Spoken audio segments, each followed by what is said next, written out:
Good morning, students. Welcome to the Foreign Exchange Exposure and Risk Management session. Today is our second session. So first, let's recap what we have done in the previous session. Okay. So exchange rate is what we discussed in the last session. An exchange rate is simply the price of one nation's currency in terms of another currency. And it is often termed as also the reference currency. We also said that the exchange rate can be spot or forward. For spot rate would be, which is the current prevailing rate, the clearing and settlement of which will happen after 2 business days after the transaction. Whereas the forward rate is to be settled at some future date. It is a rate at which two parties contract to exchange currency at of a specified amount at a specified date at a specified rate. We also discussed what is American quote and European quote. American was, which is a direct quote for the American, where the dollar is quoted against any other currency, that is one unit of another currency. Other than American, the other quotes would be termed as European quotes. A direct quote is one where your local currency will fluctuate as per unit of any foreign currency. The inverse of that would be indirect quote.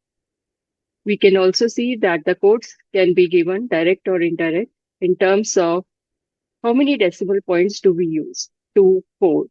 That is the PIP, the price interest point. So if the currency is rounded off till 2 decimal points, then the PIP is 0.01. Whereas if you round off the currency till 4 decimal points, it is 0.0001. This will also become the basis to understand the swap points and forward points. Next, we discuss the cross rates. Sometimes you do not get a direct quotation or a direct quote from your currency with any other currency. And if you want to find that rate, you have to use cross rates using different currency. Then the banks generally offer to the merchants not just one single quote, but two different quotes. One is the bid and the other is ask. Bid is always less than the ask. Bid is the price at which the bank will buy the currency, and ask is the price at which the bank will sell the currency. So if a merchant wants to sell his currency, bid rate would be applicable. Whereas if the merchant wants to purchase a currency, ask rate would be applicable. Spread is the difference between the bid and the ask, and spread is often calculated using the formula bid minus ask divided by bid into 100. Then we have seen that the prices of the currency do not remain same, they fluctuate. They change over a period of time because of various reasons. Now, if the price of a per unit currency increases, we say that that currency is at premium. Whereas if the price of that currency decreases, we say that the currency is at discount. Next, if we want to find out what are the forward rates using the spot rate, we will use swap points. Swap points or forward points are given to find out the forward rate or future rates in the sense that if swap points are 40, 44, then we will add the swap points to the spot rate using the PIP system. So depending upon that, we will add it to the spot rate. Whereas if the swap points or the forward points are showing a decreasing weight, like 44 and 40, we will subtract 44 and 40 from the bid and ask rate to find out the spot rate. We have seen the next was the interest rate parity, where we have talked about that the forward points is always because of the difference between, one of the reasons is the difference between the interest rates prevailing in the two different countries. So in order to ensure that there is no arbitrage opportunity, what is done is if the country has a higher interest rate, the country with the lower interest rate is compensated by increasing the price of that currency or by making it at premium. So the general formula was forward rate 1 plus rate of interest in the domestic currency will be equal to forward divided by spot into 1 plus the rate of interest prevailing in the foreign currency. Further, you have to be careful that these rates are taken as for the period. So if it is 3 months, don't have to take per annum. We have to take for the 3 months. If it is for 6 months forward rate, then the rate of interest prevailing for the 6 months will be applicable, though you may be given the rate of interest for per annum.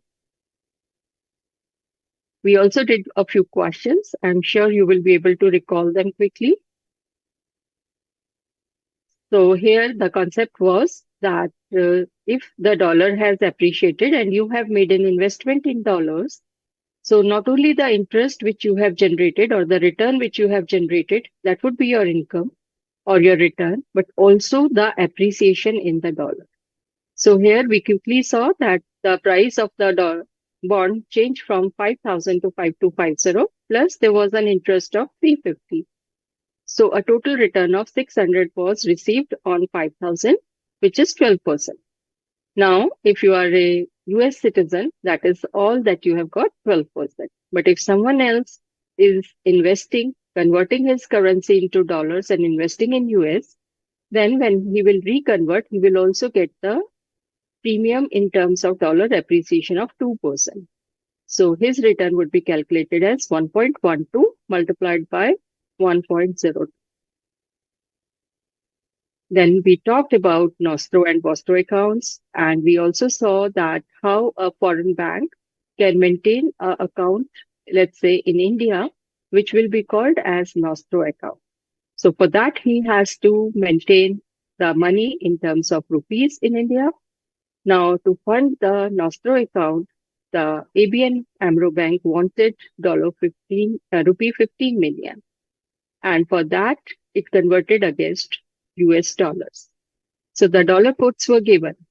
I'm sure you would be able to recall which one was the quote we used and why. Because 51.3625 is the bid and 51.3700 is the ask. So if you want to buy rupee, then these rates are not for rupee, these are for terms of US dollar. If you wanted to buy rupee, ask would have been applicable, but not the ask of rupee. Ask of rupee would be applicable, not the ask of dollar. So you will use 51.3625. Indirectly, buying rupee implies selling US dollars. So US dollars would be sold at 51.3625. That rate would be applicable. So the final amount of US dollar you would need to fund this is 15 million divided by 51.3625. Another question, I think this from here we were supposed to do. So I hope you have remembered all that we did in the last session. Now, starting with this question. If you see here, what is happening here? This time we will talk about the Loro account. So XYZ Limited is a bank once again in Amsterdam. It wants to purchase rupee 25 million against pound for funding the Nostro account, and for that they have credited Loro account with the Bank of London. So basically, three currencies would be involved. One is rupee. The requirement for rupee 25 million is that we want to buy it. But the price that is required is against pound because it is a Loro account. Loro account means their account with you. So you are not directly making the payment in the Nostro account. You are making the payment to here pound because you are doing it from the Bank of London. So you have to see how much pounds have to be credited by the Amsterdam Bank so that 25 million rupees are received.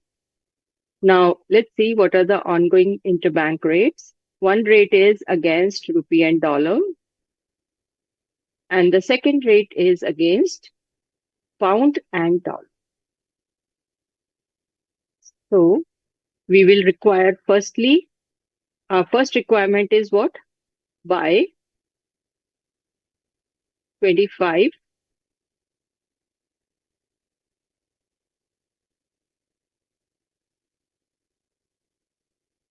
we have to buy 25 million.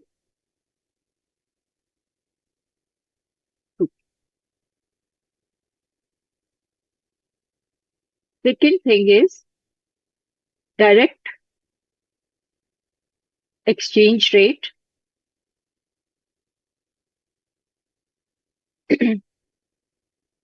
is not given.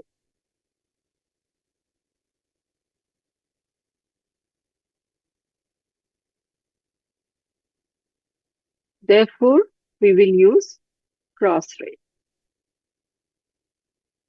And in cross rates, also we see another observation is both bid and ask are given. Sometimes you might get only one quote, then you don't have to worry about the bid and ask. But if you are given both bid and ask, you have to be careful. Now, you want to buy 25 million rupee and against pound. So we are looking for this rate, pound against rupee. Okay. And what pound against rupee, which rate? You are going to buy the pound, rupees. So you are looking for ask. So this is what your requirement is. Okay. And this is what is given. So sixth step, what is given is one is per dollar. So rupee on dollar is 61.3625 oblique 61.3700. And what else is given? Per pound. So dollar on pound. This is given as 1.5260 divided by 1.5270. Clear so far? Okay. Now our requirement is to find out pound on rupee and that too ask. Now, whenever you have to find the ask, you will simply go to the ask side. Don't calculate the rates for the bid. Go to the ask side. But just see that if you are supposed to keep something in the reverse the quotes, inverse the quotes, because we want rupee in the denominator, but here we have the rupee in the numerator. So this is what we require to inverse. Whereas here, this one is also required to be inverse. We have it in pound is in denominator, but we want it to be in the numerator, right? So although ask would have been applicable, but because you are going to change both, therefore you need to use the bids because ask will be one by bid. Once again, we need pound by rupee that we can get if we have dollar by rupee multiplied by pound by dollar, right? So that the dollar and dollar cancels and what is left with you is pound by rupee. Now, how are you going to do this? That means this needs to be reversed. You want the ask. So the ask will be 1 upon 61.3625. And you want the ask for this also, but it is again reversed. So the ask will be 1 upon 1.5260. Right? So if you multiply the two, you will get the ask rate, which is 1 divided by 61.3625. This is 0.0163. I'm using 4 pip points multiplied by 1 divided by 1.5260. This is 0.6553.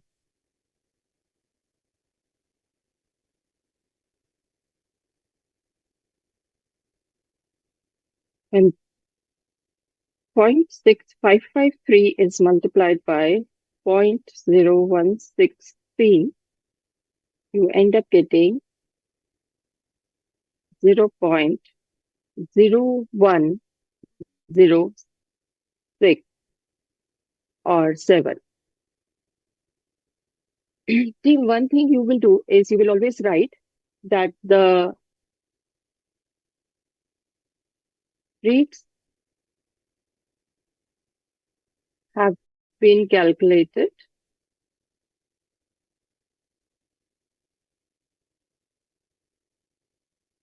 up to 4 decimal points.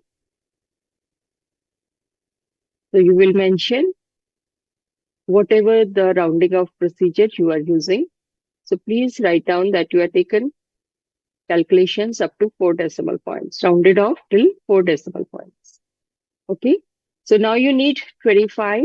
So 25 million will be multiplied by this, which is 0.0107.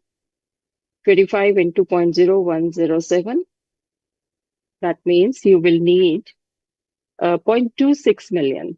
So somewhere approx 2,67,500 pounds would be your answer, right?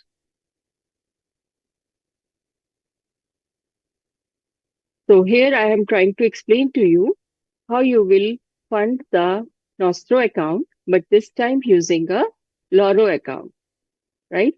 So you have to make the payment you want to buy rupees, but the payment is being made by you through a Bank of London, so you need pounds. How many pounds you will need to fund 25 million? It's 2,67,500. When you have rounded off all your rates in 4 decimal points, right? Any questions here? Madam, please explain pip points once again. Okay.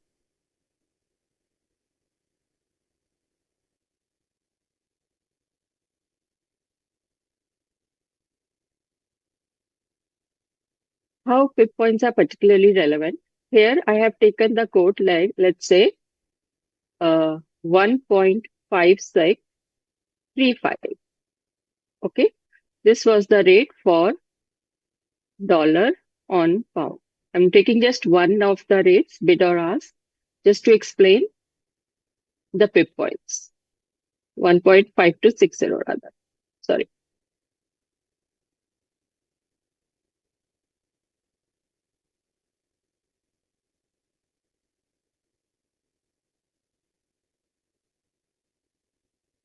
Okay. Now this means the pip points are 0.0001. Why? Because they're 4 decimals. So if in this pip points, if your 4 stop points are given,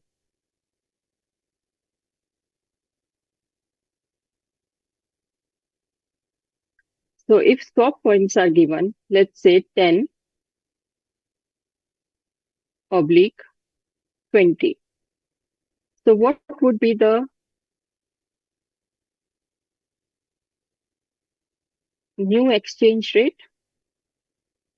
It will be 1.5270 oblique 1.5290. Okay. This is how you use pip points. Now, supposing the dollar pound rate was given as 1.53 oblique 1.54, then the pip points would have been 0.01. And now, if stop points are given as 10 oblique 20, then the new exchange rate or the forward rate would have been 1.63 oblique 1.74. Is it clear? Clear, ma'am. Thanks. Right. So remember, just a quick glimpse of what we did in the previous question. We needed 25 million rupee. And for that, we were ready to pay in pounds. This is the currency to fund Bank of London through Bank of London Loro account. But the rates given per rupee by dollar and dollar by pound. Our requirement was pound by rupee. Okay. And that to ask. So if you use the cross rates, we wanted the rupee to be in denominator, but it was in numerator. And we wanted the pound to be in numerator, whereas it was in denominator. So to calculate ask, 1 by bid of rupee by dollar multiplied by 1 upon bid of dollar by pound. That would have done your purpose. So from here,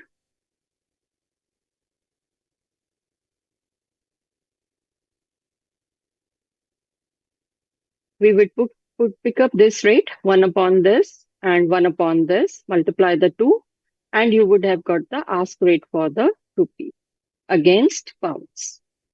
There was one more way in which we could have done it. So buying rupee against pound is equivalent to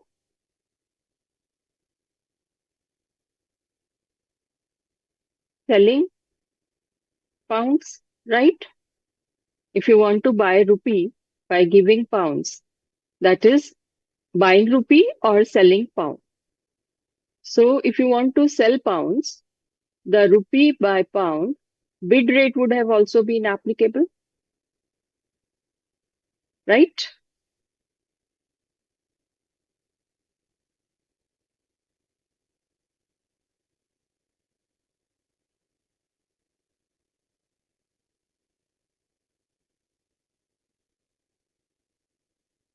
So if you want to sell pounds, which rate would have been applicable? Bid.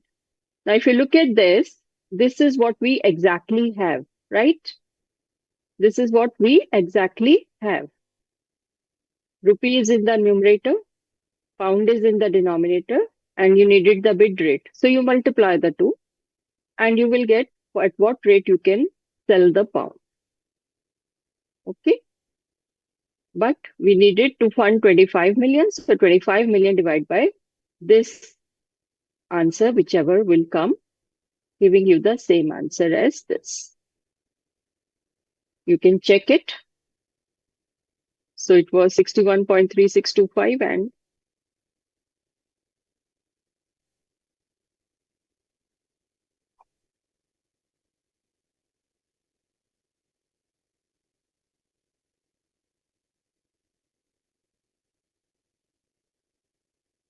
this was rupee by dollar and dollar by pound was 1.5260 oblique 1.5270. So if you multiply the two,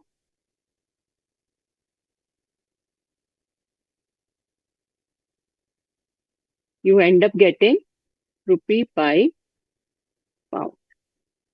Now, rupee by pound, you need to sell the pounds. So you needed the bid rate,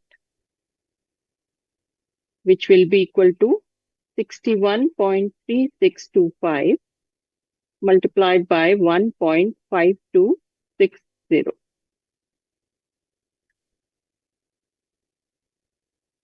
61.3625 multiplied by 1.5260. This comes out to be 93.6392. Again, I have taken 4 decimals. So this is the rate that 1 pound will give you this much. Now you apply the unitary method. So when you apply the unitary method, I'm changing the color of this ink. When you apply unitary method, so if you needed exactly 1 rupee, if you need 93.6392 rupees, you need to sell 1 pound. If you need 1 rupee, you need to sell 1 upon 93.6392. And if you want to buy 25 million,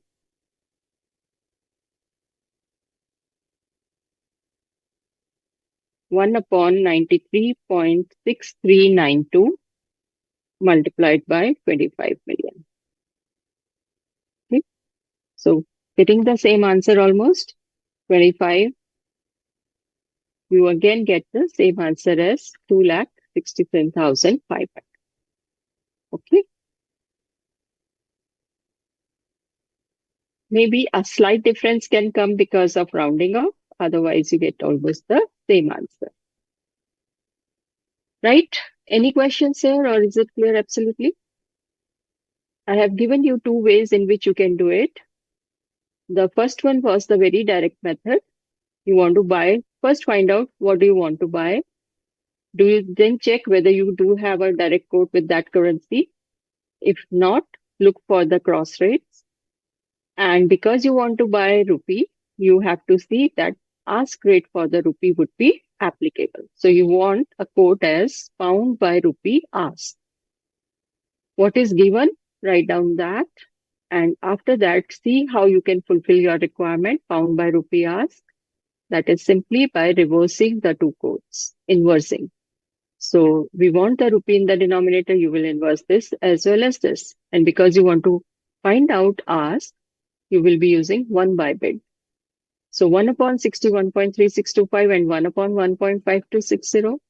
That also gives you 0.0107 and you get the answer as 267,500. The same calculation can be done directly, 61.3625 into 1.5260, which gives you 93.6392. And 1 upon this, in a sense, is same thing. So same answer you will get. A slight difference can come because of the rounding off, right? Shall we move on to the next?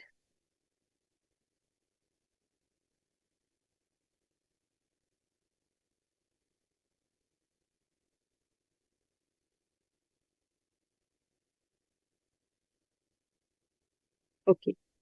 Next is ABC Limited of UK has exported goods worth Canadian dollar 500,000, which is receivable in 6 months, right?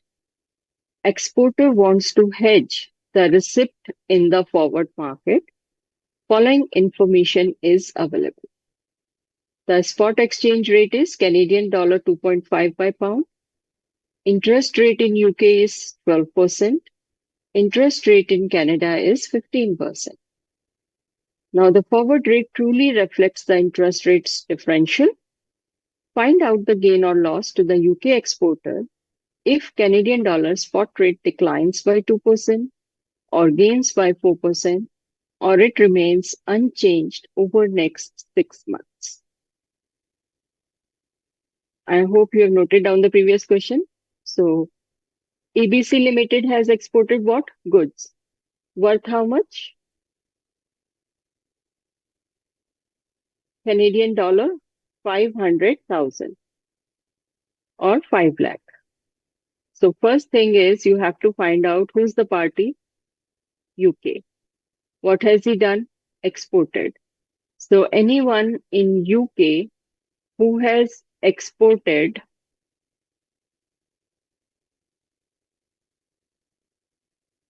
and where? To Canada.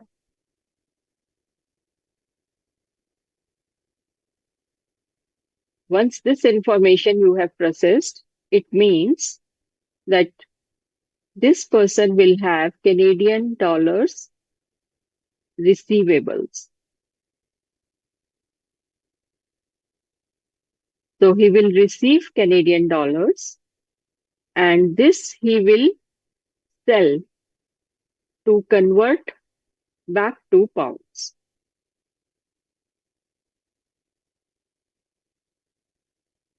Okay. So you have identified from this very first sentence that a UK person has exported goods to Canada, $500,000, which is receivable in 6 months, and the time frame is 6 months. So what is going to happen after 6 months? Canadian dollars will come in his hand, which he will sell and convert to pounds, right? Now, Canadian dollar, what is the spot exchange rate? So we want the rate for pound by Canadian dollar. We want this rate, and as you are going to sell, we want the bid for this. Which one is applicable? You are going to sell Canadian dollars. So which rate is applicable?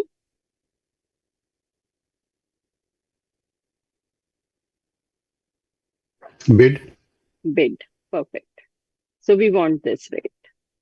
But in this question, important thing is no two quotes are given. So this problem of yours is sorted. We are not getting into bid or ask. We simply have one pound is equal to 2.5 Canadian dollar. So the quote that is given to us is Canadian dollar by pound, whereas we want the inverse. So we can say it is 1 upon 2.5, right? That is the rate applicable for us. 1 divided by 2.5. At that rate, the 500,000 Canadian dollars would be sellable. Clear so far? First, find out who the party is from which country, UK. Then check whether he's an exporter or an importer. So he is exported. Which to which country? Canada. Therefore, he will have 500,000 receivables in 6 months, or 5 lakh Canadian dollars received in 6 months. Now he is worried that now if you are receiving Canadian dollars, a person who is receiving Canadian dollars or receiving a currency, particularly a foreign currency, his fear is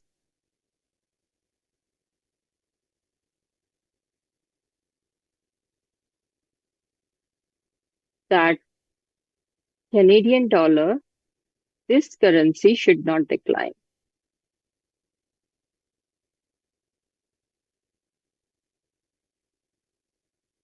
If you have payables, you are worried the currency may not appreciate. But if you have receivables, your fear is that the currency should not depreciate. So this person, this exporter in UK is worrying about that the price of the Canadian dollar should not depreciate against pounds.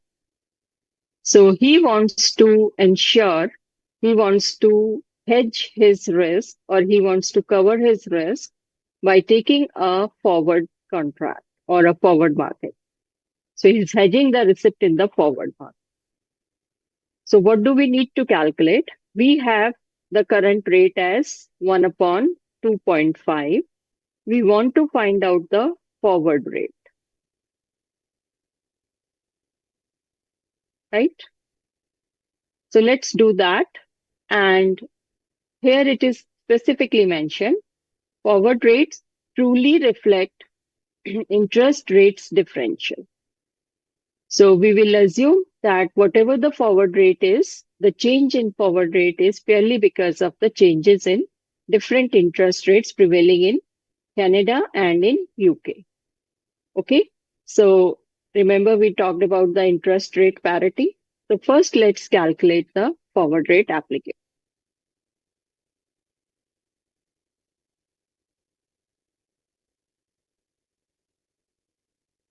calculating the forward rate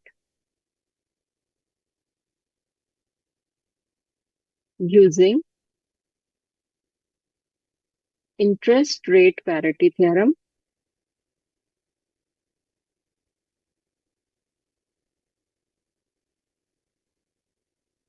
as forward rate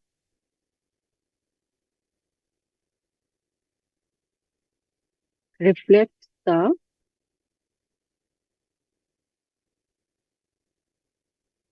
interest rate differentials.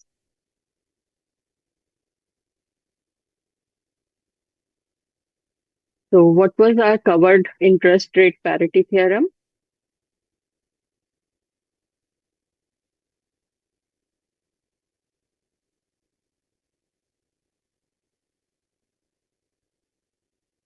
From this, forward rate will be equal to spot multiplied by 1 plus rate applicable in the domestic currency divided by 1 plus rate applicable in the foreign currency.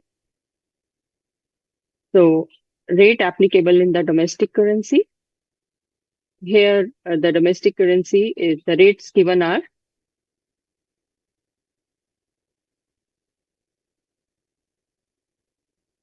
Canadian dollar by pound.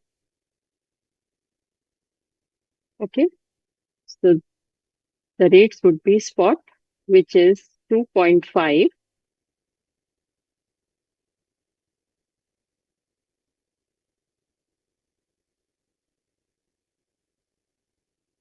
the rate applicable in Canada is 15% and in UK it is 12%. But 15% is per annum. The period is 6 months. So it is 7.5% for 6 months. And the rate in foreign country is 12% per annum, implying 6% for 6 months, right?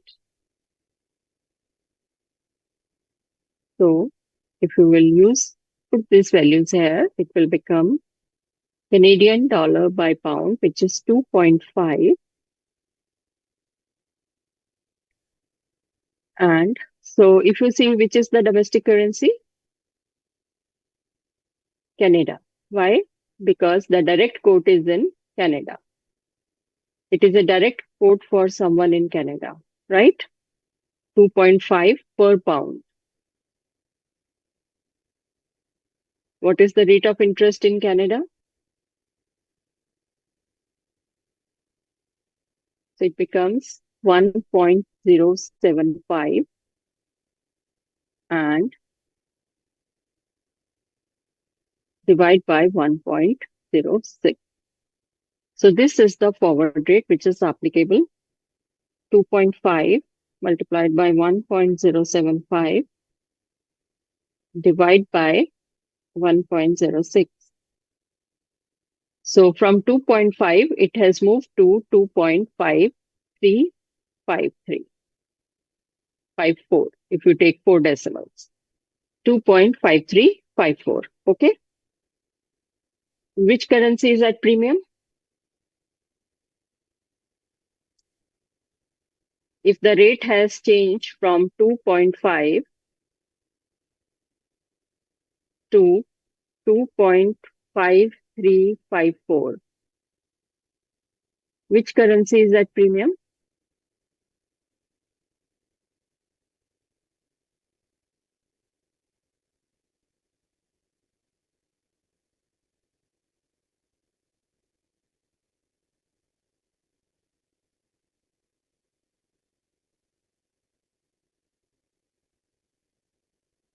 Pounds, which were costing 2.5 Canadian dollar, are now costing 2.53. So which currency is at premium? It's pound. Pound. So pound is at premium. Very good.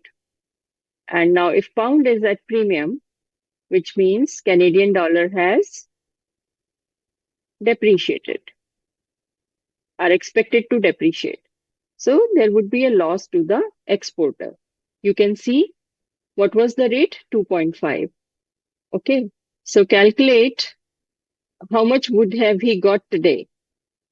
He would have got 500,000 divided by 2.5, right? So the rate applicable was 1 upon 2.5 and he would have got 200,000. But if forward rate is applicable, in spot he was supposed to get 200,000, but his forward rate is applicable, he will get how much? Divide by 2.5354.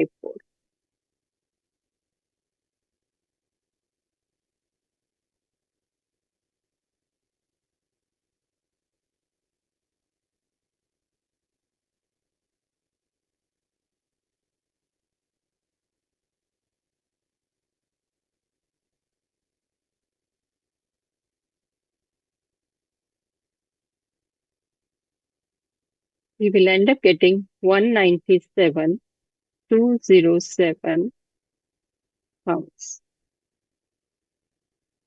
Is this clear so far?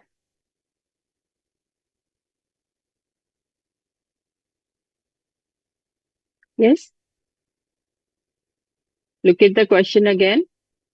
UK exporter has exported goods worth Canadian dollar 500,000, which he will receive after 6 months. He wants to hedge the receipt in forward market. Following information is available.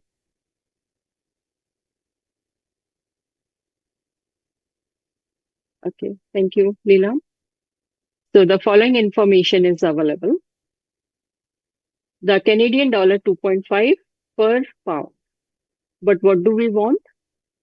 If you are an exporter in UK to Canada, you will have Canadian dollar receivables which you want to sell to convert them into pounds. So you need the quote as pound upon Canadian dollar bid.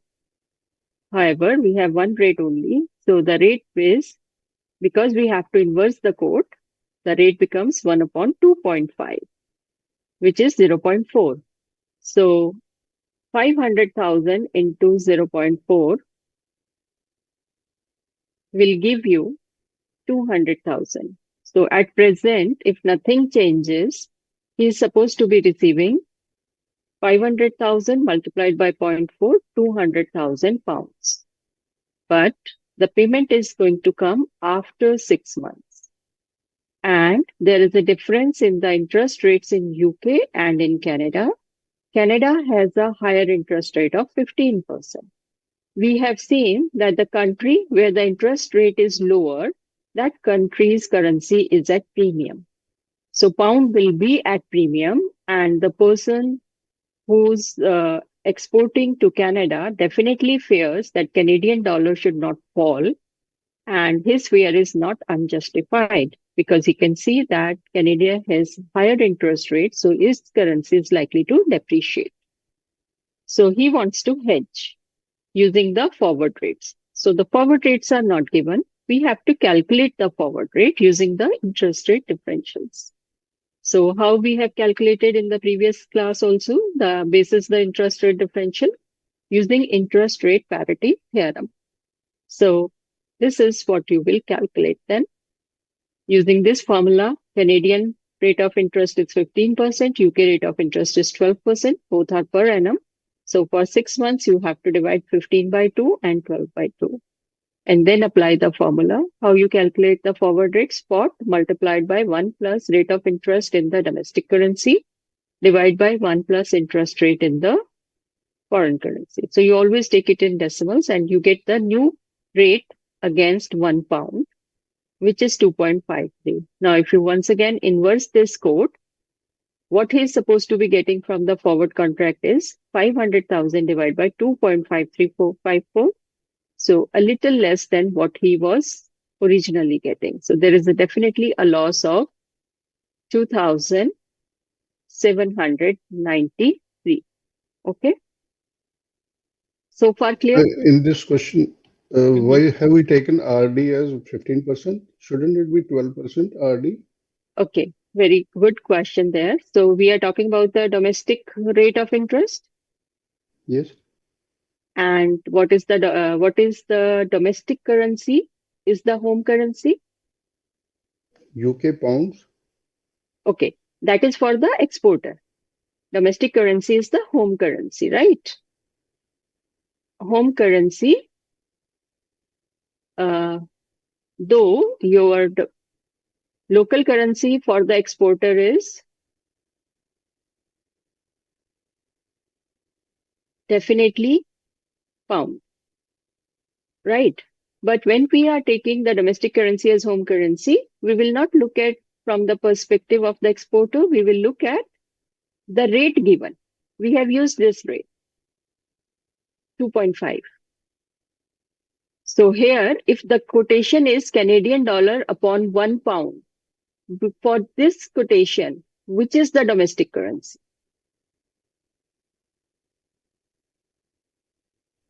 Okay. Yes, right? it is Canadian. I'll come back to your question. Let's say the domestic currency is definitely for the exporter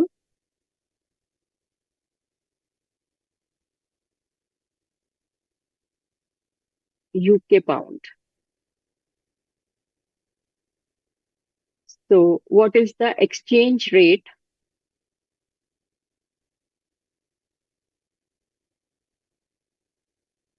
in direct quote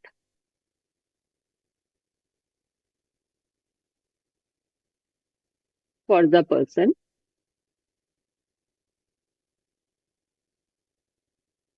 It would be pound upon Canadian dollar, right? Given Canadian dollar upon pound, which is 2.5. So pound upon Canadian dollar.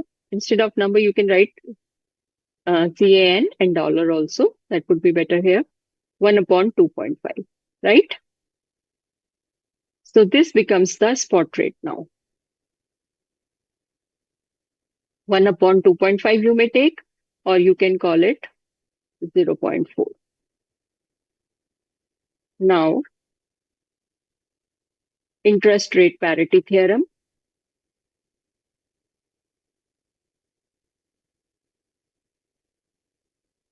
Now I've changed the domestic currency. Okay. So forward rate is equal to spot multiplied by 1 plus RD, rate of interest in domestic currency, divided by 1 plus rate of interest in foreign currency. So you get 0.40 multiplied by 1.06 this time, because now UK is the domestic currency, quote is in for the UK person, divide by 1.075. So you end up getting 0.4 into 1.06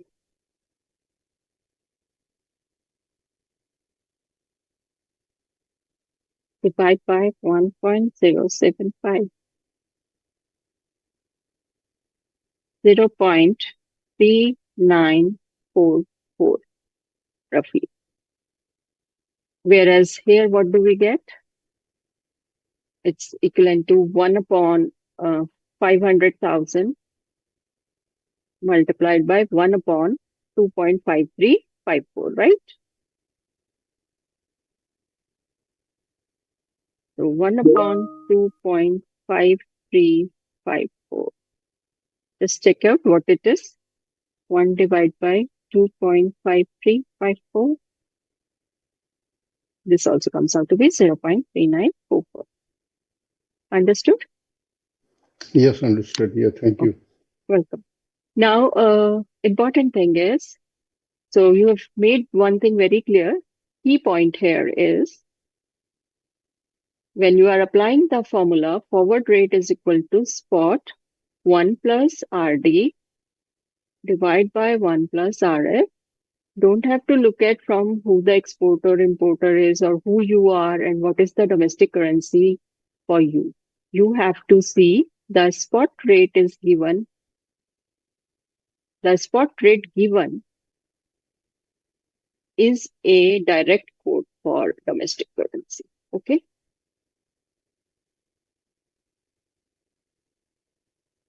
That currency becomes a domestic currency. Here. Got it? Once again, the spot rate, whatever you use, if they are, you have to find out these spot rate are a direct quote for which country, that country becomes the domestic currency. So if the given rate is this, domestic currency is Canada, right? Yes.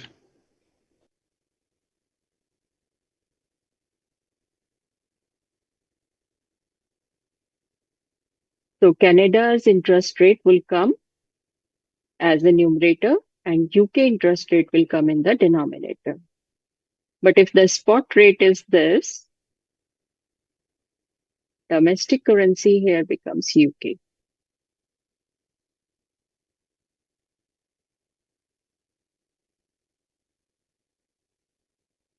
You are very right in presuming that because the exporter is from UK, for him the domestic currency is UK. But when you are using this spot rate here, whatever you use here, basis this you have to decide which one is the local currency or the direct quote for this person. So we have discussed yesterday also, if we talk about how much is the cost of apples, someone says apples will cost you 0.05 gram per rupee.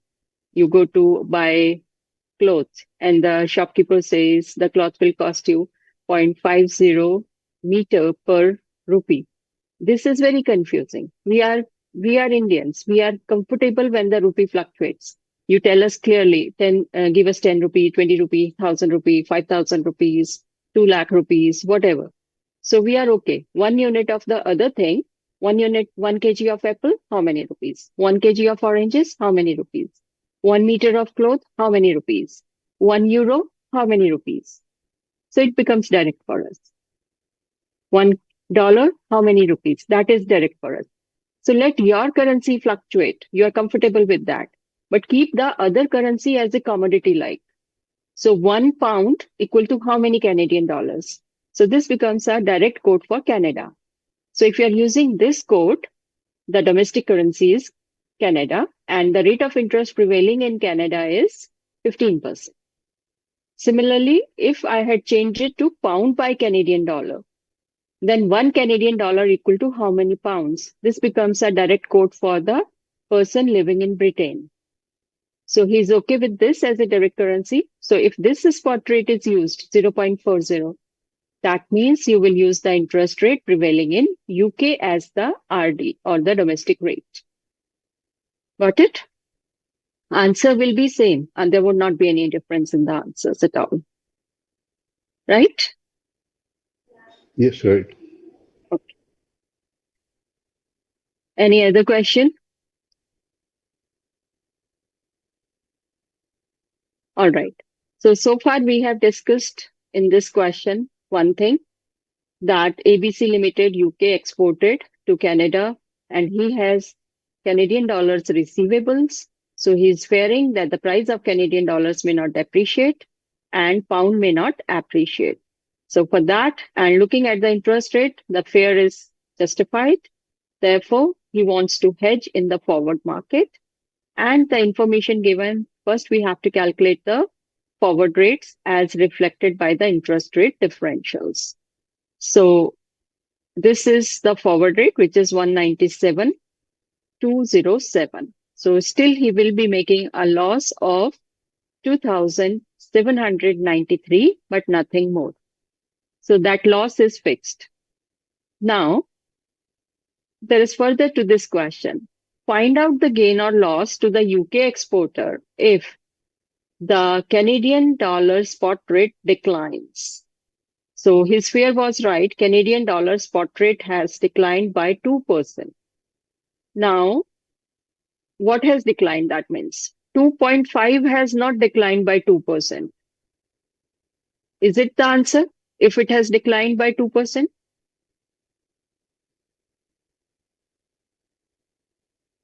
What do you say? Is this the answer? If we say that the Canadian dollar has declined by 2%, do we say that the new quote should be Our 2.5? currency is declined, ma'am. That we will get Hmm. more of Canadian dollar. Right. So that means Canadian dollar has spot rate has declined. That means pound is at premium. If Canadian dollar is declining, pound is at premium. So the new rate would be 2.5 into 1.02. Okay. So what if Canadian dollar declines by 2%? 2.5 into 1.02. The new rate would be 2.55.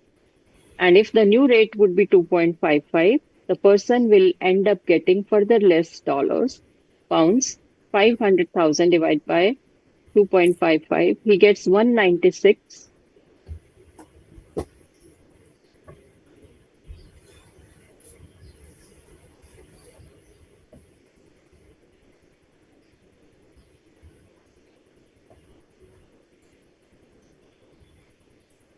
One nine six zero seven eight.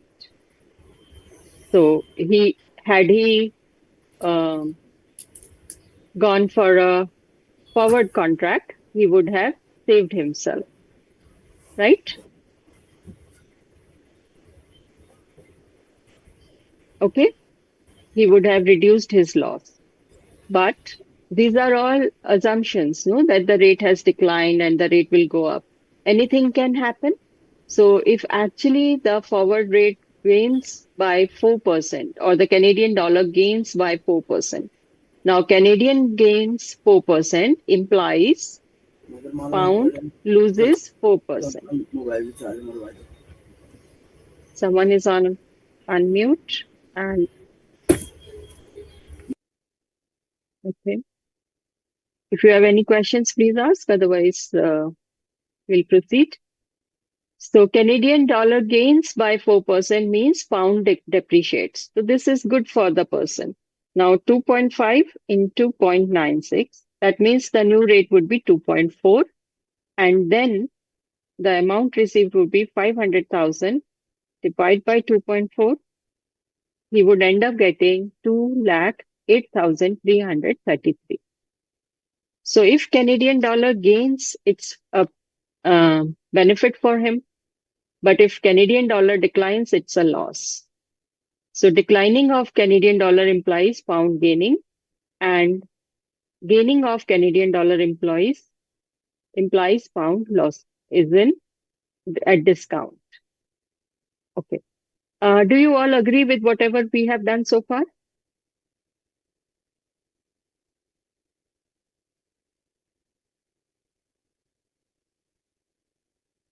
Yes?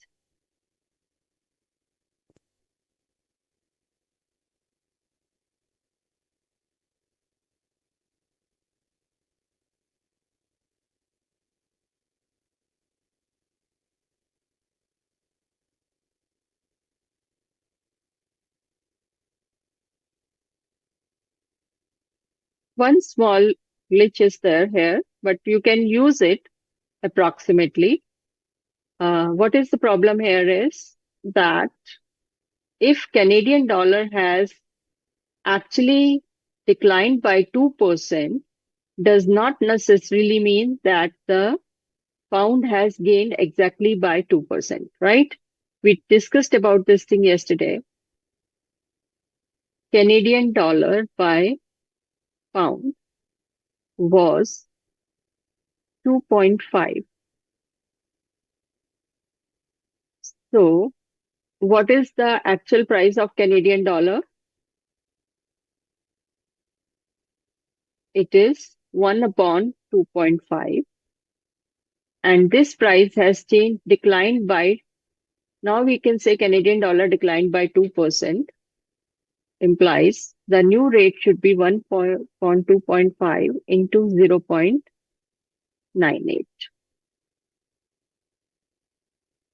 So 1 divided by 2.5 into 0.98 implies the new exchange rate would be 0.392, or 1 divided by 0.392 becomes 2.5510.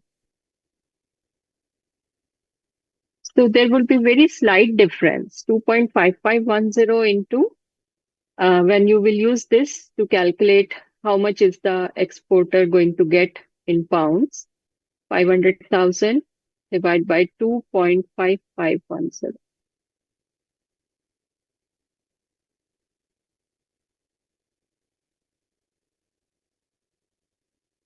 He ends up getting 196,001.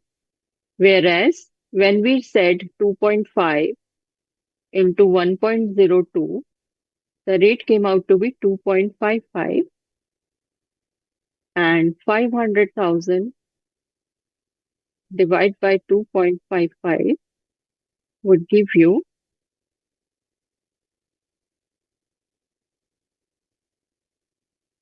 196,078. So there is a small difference. Okay. This is a more accurate answer, but you can use this one also to do it in your exam. Are you understanding what I'm trying to imply?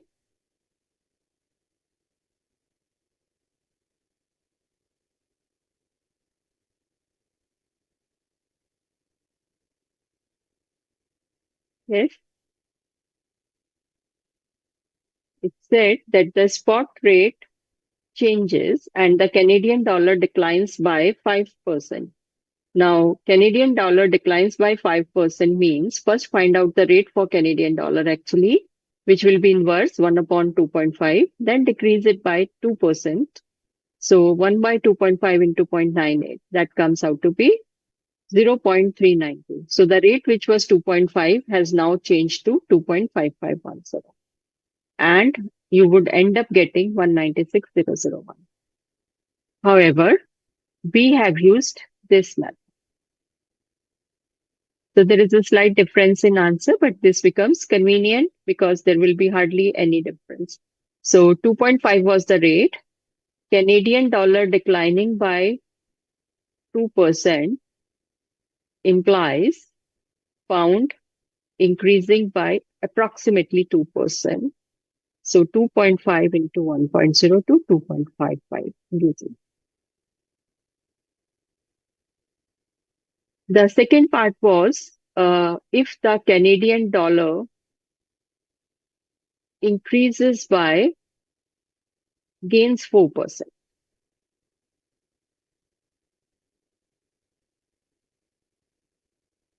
So Canadian dollar gains 4% implies pound loses 4%. So 2.5 into 0.96 becomes the new rate.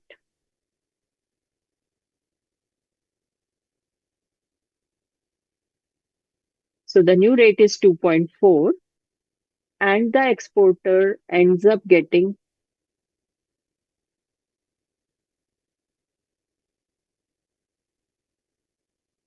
more money.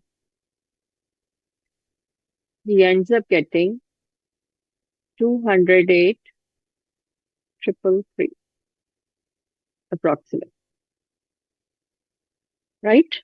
But truly speaking, when you say Canadian dollar gains 4%, first we should find out what was the Canadian dollar rate originally, which was 1 upon 2.5, and this has gained 4%. So the new rate would be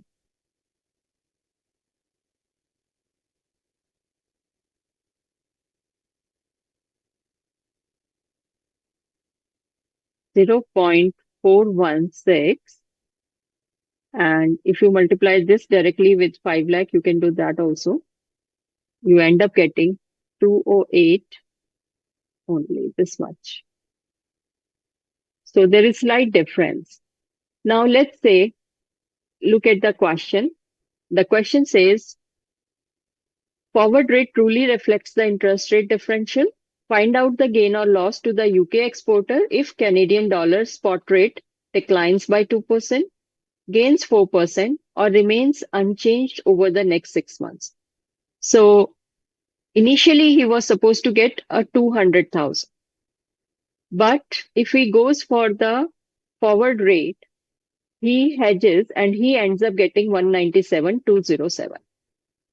So if you used a forward contract, you would have ended up getting 197,207, right?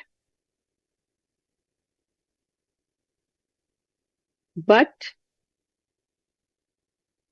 because the Canadian dollar really depreciated 196,078, if that is what we are getting, you have gained, or if you had taken a forward contract, you would have saved yourself and you would have gained 197,207 minus 196,078. So you would have gained 1129. But if you use this rate, then the gain is little more. Okay? It is 1207.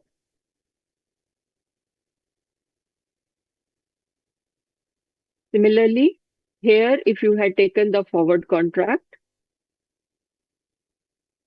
you would have lost. Gain on taking the forward contract and loss on taking the forward contract. If you use this figure, it is 10,793. But if you take this figure, it is a little less, then that is your gain. Got it? So the question is how much you are going to gain or loss if the price remains same. So if the price remains same, there is a clear loss of 2,793. But if the Canadian dollar appreciates or depreciates, if it appreciates, you lose by taking a forward contract. And if it depreciates, you actually gain by taking a forward contract. Okay? As per ICAI, you can use these figures, 2.4 and 2.55. Okay? Any doubt in this question, team? Anyone?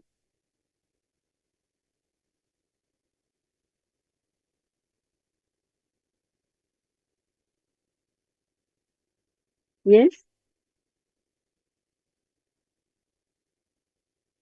All right, let's move forward.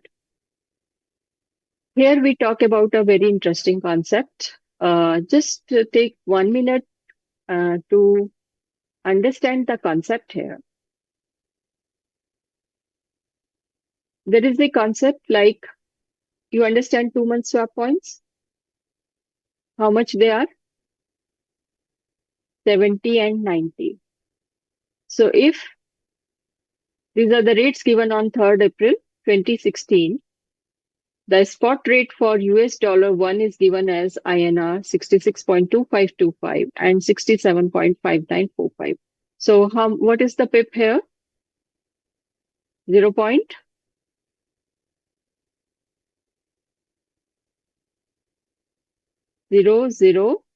7000. The 0001. And now if you have a swap points of 70, this 70 will be added here. Why added? Because the swap points are increasing. 70, 90. Agree? So can you tell me what would be the exchange rate 2 months from now?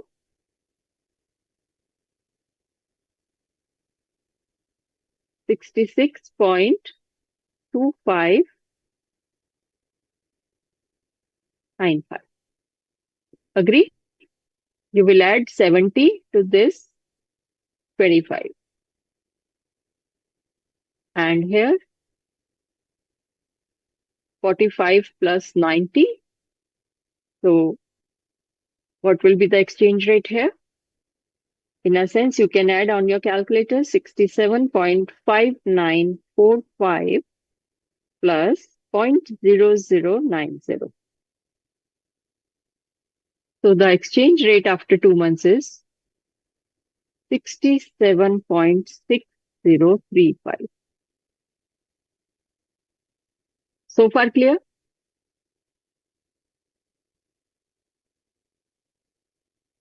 How much are the swap points after 3 months?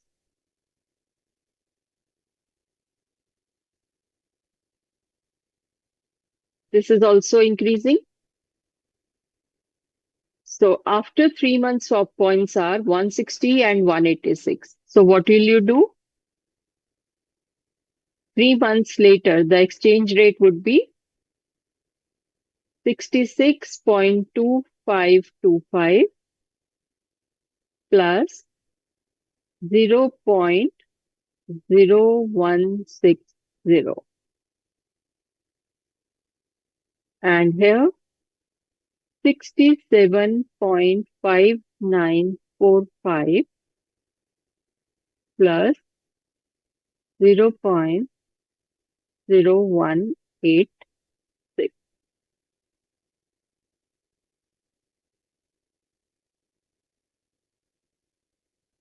Okay, so it becomes 66.2685 and this one becomes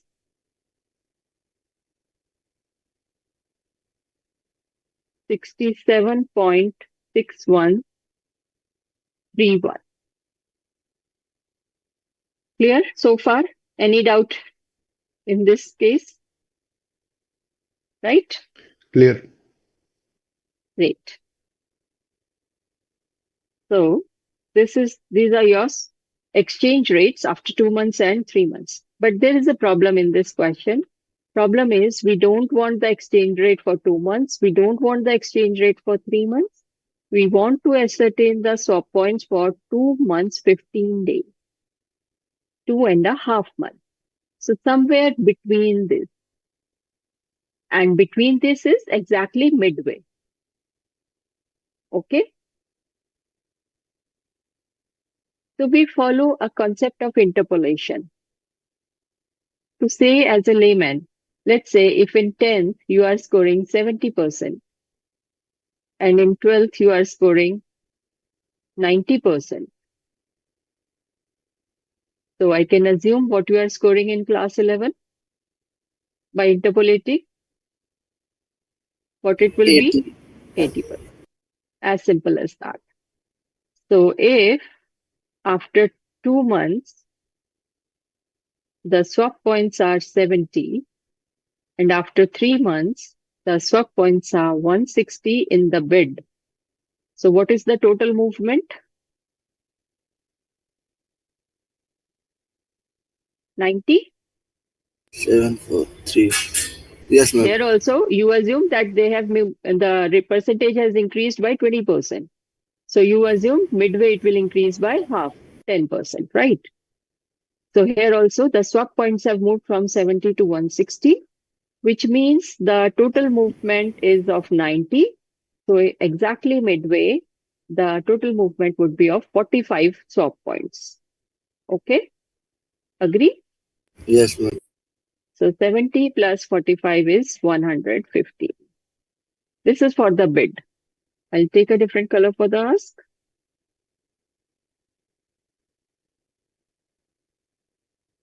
Do this calculation. 2 months, 3 months, 90. From 90, it has moved to 186, which means a total movement of 96. And exactly midway, the movement would be of 48. So 90 plus 48 would be the swap points exactly in the middle of 2.5 months, middle of second and third month, that is 2 months, 15 days. So 90 plus 48 is 130. 30. Right. So in a sense, we have interpolated that 2.5 months. Swap points are 115 and 138. Now, easy to calculate the exchange rate? Yes or no?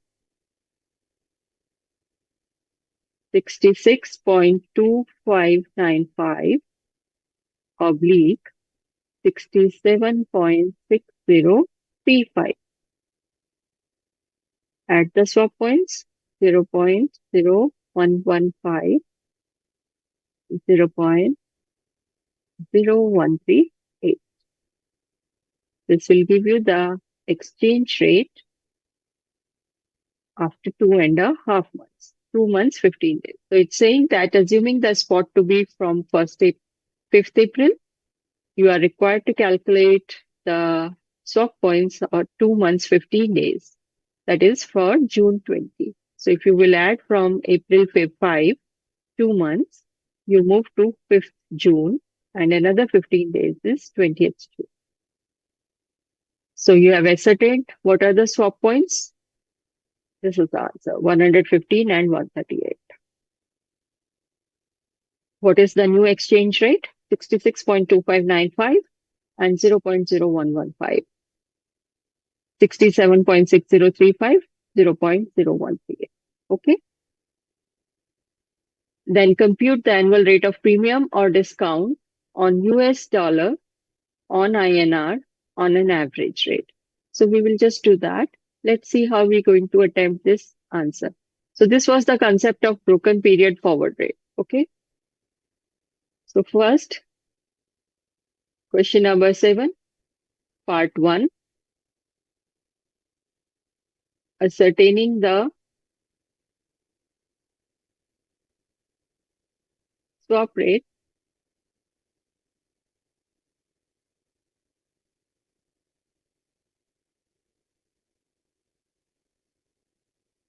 after 2 months, 15 days. That is 20th June 2016.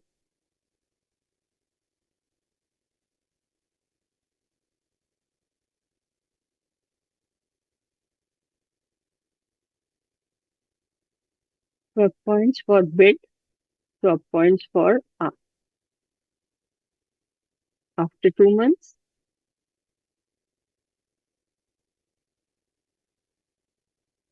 70 and 90. After 3 months,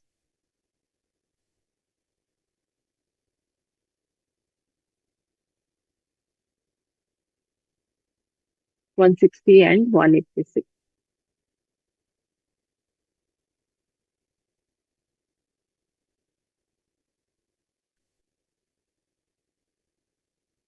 Change in swap points from 2nd to 3rd month.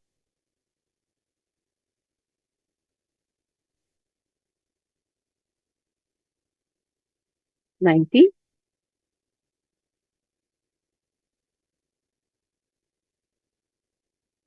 96. Therefore, swap point say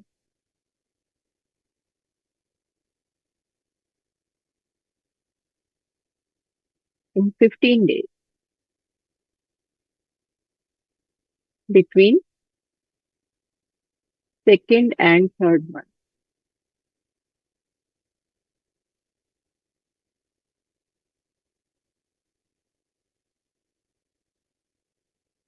90 divided by 2, 45,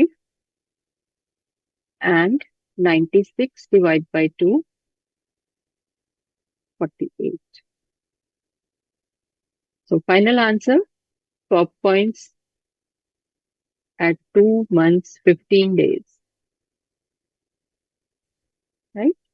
Just like you used to calculate the average capital. So either in the opening add the profits, half the profits of the year, or from the closing, subtract half the profits of the year. So 70 plus 45 is 115, or 160 minus 45 is also 115. Similarly, 90 plus 48 is also 138, or 186 minus 48 will also give you 1. Right? So part 1 is done. Part 2. Any question?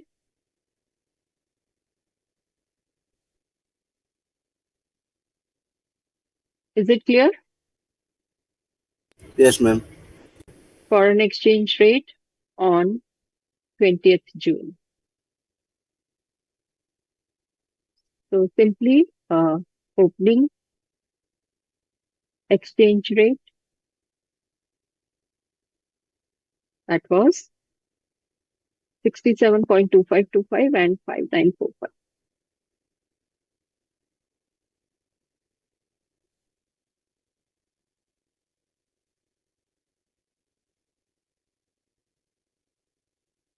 You can write it separately also, bid and ask. Make 2 columns properly. Add stop points.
Okay.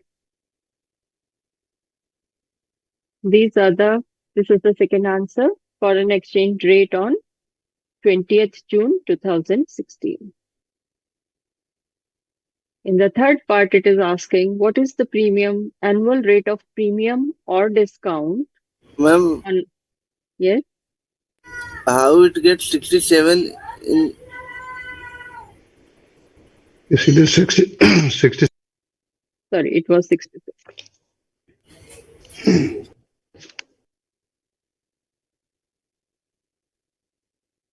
Okay, okay, ma'am.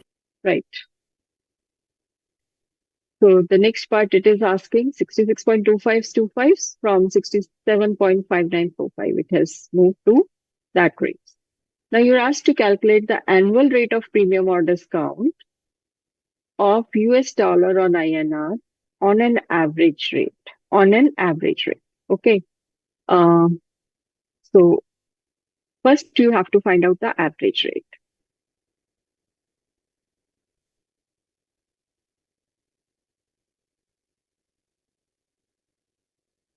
Average rate would be opening 66.2525 plus 66.2640 divide by 2. This is the average rate opening and closing after 2.5 months.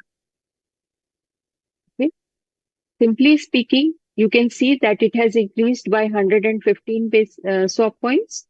So you can simply add to this 57.5 points, half of this. That also can give you an average very quickly. So 66.2525 plus 66.2640 divide by 2. It's 66.2583 we will take. Otherwise, coming out to be 25825. Approximate, rounded off to 4 decimals. So what I'm saying is because we know that it has moved in this period by 115 basis points. So average can again be calculated by adding half of the swap points to the opening. So 115 divided by 2, half of the swap points are 57.5. So if you will add 66.2525 plus 0.0058, you again get 66.258. Got it? So this is the average rate for the bid. Similarly, you can calculate the average rate for the ask. 138 by 2 is 69. Yes or no? So if you add 69 swap points to 67.5945,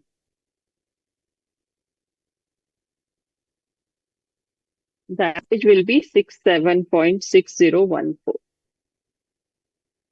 How I have calculated this? 67.5945 plus half the swap points,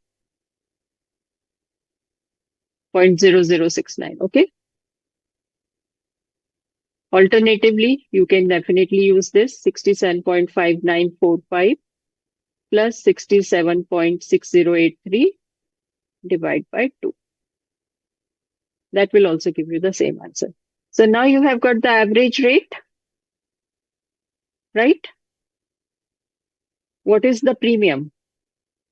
You can see that rupee. 0.115. So premium you can directly take from here. 0.115 increase over 66.2583.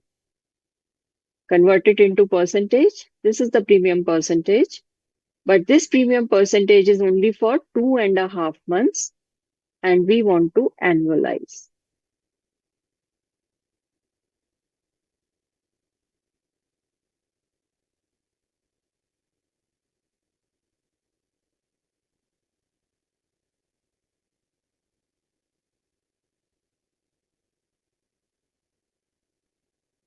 So the premium is 0.173% for 2.5 months.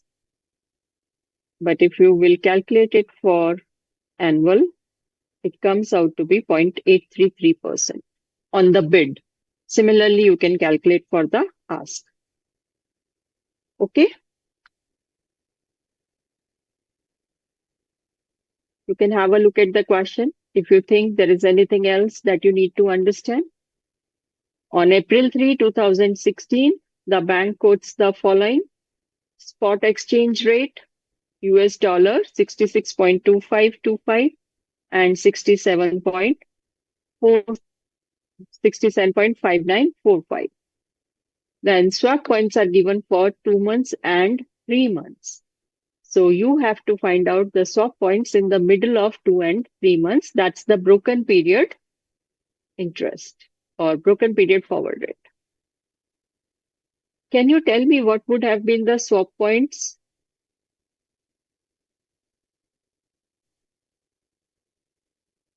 If the 2 months was 70 and 90, whereas 3 months was 90 and 80. So take the original rate, 66.2525 oblique 67.5945.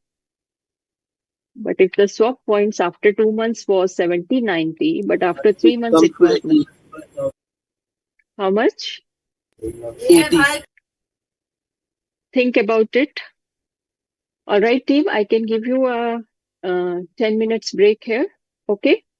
Just look at this and try to find out what would be the exchange rate after 2.5 months. Okay. Okay, ma'am.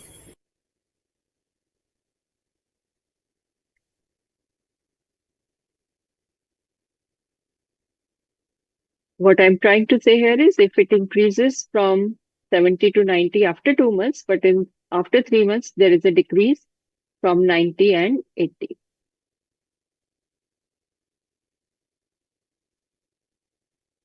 Okay. So take a 10 minutes break. We come back and discuss this.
Yeah, it will be 80 and 85, Are you sure?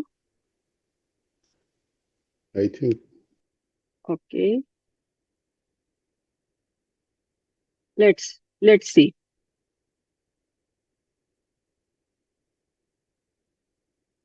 70 and 90 is increasing. So the forward rates after 2 months would be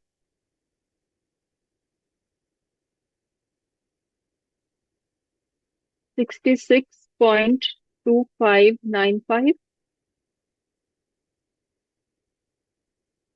and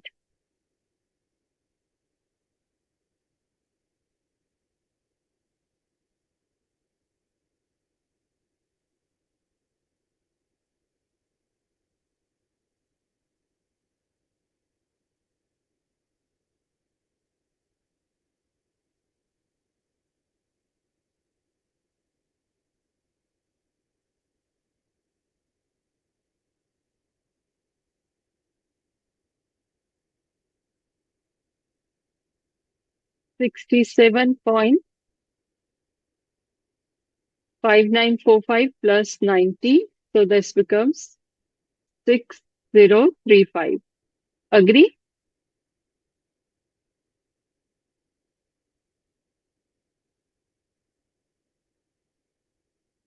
Right? Yes, right. Right. Whereas after 3 months, we can see that the swap points are decreasing. So the exchange rate after 3 months should be 66.2525 minus 0.0090. Okay. And 67.5945 minus 0.0080. So the exchange rate after 3 months should be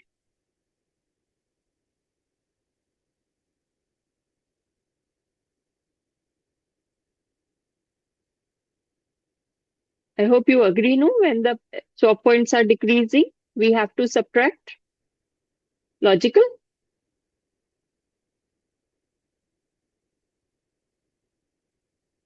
This concept is clear or not? Leela, Sanjay, Vibhu, that when the swap points are decreasing, that means the currency is at discount and you have to subtract the swap points from the original exchange rate.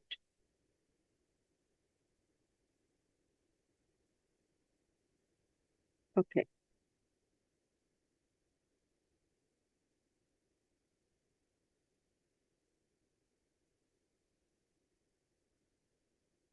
So this is 66.2435 and the ask would be 67.5945 minus 0.0080. So this becomes 67.5865. Okay. Now, if after 2 months, I'll go not by the swap points, I'm going by the exchange rate. Let me explain through exchange rate, the bid. Okay. So 66.2595 after 2 months becomes 66.2435. How much is the change in X swap points? 2595 minus 2435. So how much is the change? How many points? 160 points. And it's minus. So what would happen after 2 months, 2.5 months? Minus 80. So what should be the exchange rate here? 66.2515.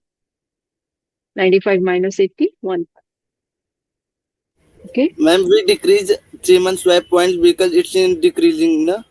It's decreasing. Simply speaking, let's say the price of gold is 100,000. Okay. And someone says that the price of gold has increased by 5,000, right? Yes, ma'am. So when one quote is there, the new price of gold would be 1,000, 1,05,000, right? This would be the price of the gold. Yes, ma'am. But if the prices of gold are given in bid and ask, that means if you're going to sell gold, the shopkeeper might give you 98. If you ask for gold, the shopkeeper might charge you 1,02,000. Now, if there is a change of 5,000, right? So when you are going to sell the gold, shopkeeper will say the prices have decreased. They have decreased by 6,000. They have decreased by, let's say, 6,000. But when you are going to ask, when you are going to sell, he's saying the prices have decreased. Yes, I do agree, they have decreased. So when you sell, he will decrease 6,000. But when you're going to buy, he will also decrease it by 4,000. Okay. So he will say, no, it has not decreased so much. It has decreased only by 4,000. If the price increased by 5,000, when he is going to increase at the time of buying, he will increase more. But at the time of selling, he will not increase that much. So 70 and 90. But if you are going, the prices of gold are decreasing by 5,000, then at the time of selling, he will say, no, they have decreased by 6,000. But when you're buying, he will say they have decreased only by 4,000. Got it? So what I'm trying to say is when the prices will increase, they will increase in bid also and in ask also. They both the places the prices will increase. But here the shopkeeper will want to increase more.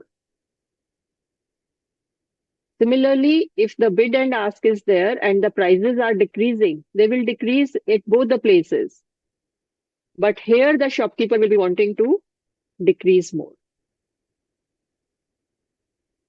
So if the prices of gold has increased by 5,000, the shopkeeper will try to charge here, will at the time of making the payment, he will say, no, they have increased by only 4,000. But at the time of asking, he will say they have increased by 6,000. Similarly, if the gold price has decreased by 5,000, at the time of selling, he's saying it has decreased so much. I'll pay you less. But when he's going to ask from you and you say that the price of gold has decreased, he will say, no, they have not decreased so much. They have decreased only by 4,000. So at the time of decreasing the price, ask is not decreased as much as bid is. And when the prices increase, ask price increases more than how much the bid price increases. So if these are 70, 90, that means at both the places the price have increased in bid also and in ask also. But the price have increased more in ask. Similarly, if the prices have reduced, they will reduce in bid also, they will reduce in ask also. But the prices will reduce more in bid, less in ask. Right? Concept Right. clear or not? So Clear. you have to look at the swap points. Whenever the swap points are increasing, that means the prices have increased. It's a plus. And whenever the swap points are decreasing, it means the prices have decreased and it's a minus. Ma'am, Okay? we will see a bid and ask price rather than the price from 2 months to 3 months. You will see because see in the previous example also what have we done? We have increased the 2 month and 3 months on the original 66.2525 plus 160 and Yeah, ma'am. 66 point. So the 2 months and 3 months swap are from the spot, not not the movement from 2 to 3 months. 2 to 3 months movement we have to find. Okay. Yes, ma'am. So the prices are 66.2525 and 67.5945. So if you will add the 2-month swap, because they are increasing 70 and 90, you will get the new prices 66.2595 and 67.6035. Whereas the 3-month swap points are decreasing from the spot 90 and 80, which means the price of foreign exchange US dollar has decreased. It is depreciated. So 66.2525 minus 90 and 67.5945 minus 80. So the new prices are 66.25, 2435 and 67.586. Now, if you want to find the intermittent price, you will have to interpolate. How do you interpolate? You write what is the exchange rate after 2 months. After 2 months, the exchange rate is 66.2595. And you write what is the exchange rate after 3 months. After 3 months, it is 66.2435. So how much has the exchange rate changed from second month to third month? It has moved from 66.2595 to 66.2435, a movement in swap points of 160.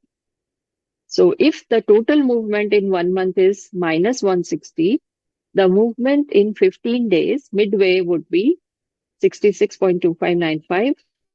Half of 160, it would decrease by 80. So 66.2515. Okay. How Okay, we madam. could have moved this in the swap points? Like earlier, what you did from 70 to 90, right?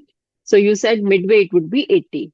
But now what you have to do is you have to draw a number line like this. Let's say I have a here you, question. I have a question. okay, The difference between 66.2595 and 66.2435 comes to 0.016, and yeah, we have taken 160. How? 0.0160, 4 decimals. So the swap points are, pips are Okay, so pip. Okay, pip. fine. Swap points, forward points or pip. Okay. So that's why you can also do the other way also 0.0160 and 0.0080. So when you will subtract 0.0080 from this, you will get 66.2515. But it is convenient not to use decimals here and to have develop an understanding for the pip or swap points, forward points, pip, whatever, right? Okay, right. The change is the movement is by 160 points. When one pip is 0.0001. So 0.0160 is 160 points. Okay. So you were here, spot. After 2 months, you moved 70 points. And then from here to 3 months,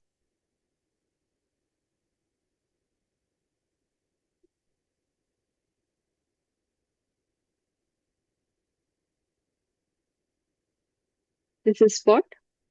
And after 3 months, you were minus 90. Okay. From spot, you were minus 90, right? Here you were. After 2 months, you were plus 70. And then after 3 months, you were minus 90. So what is the total movement from 2 months to 3 months? 90 on the negative Minus side? 20.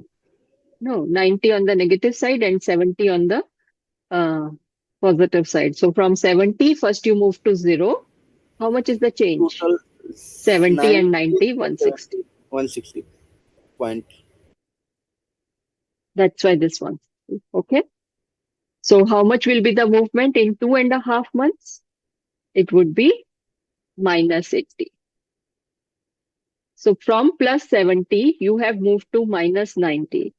So what is the total movement on the number line?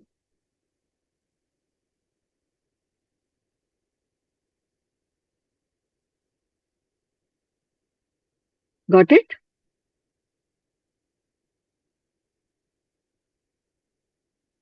After 2 months, you were plus 70. After 3 months, you are minus 90. So within a month, there was a movement of minus 160. Therefore, in 15 days, the movement would be of minus 80 swap point. And therefore, the exchange rate will come out to be 66.2515. Okay. First plus 70, then minus 80. So 66.2525 plus 70 is 66.2595. And then minus 80, 66.2515. Is it clear or not? I'll explain again from ask. So this is the number line. You were 0 or on the spot. From spot, you moved 2 months ahead in the positive direction and you moved 90 points. And then from at the end of 3 months, you were minus 80.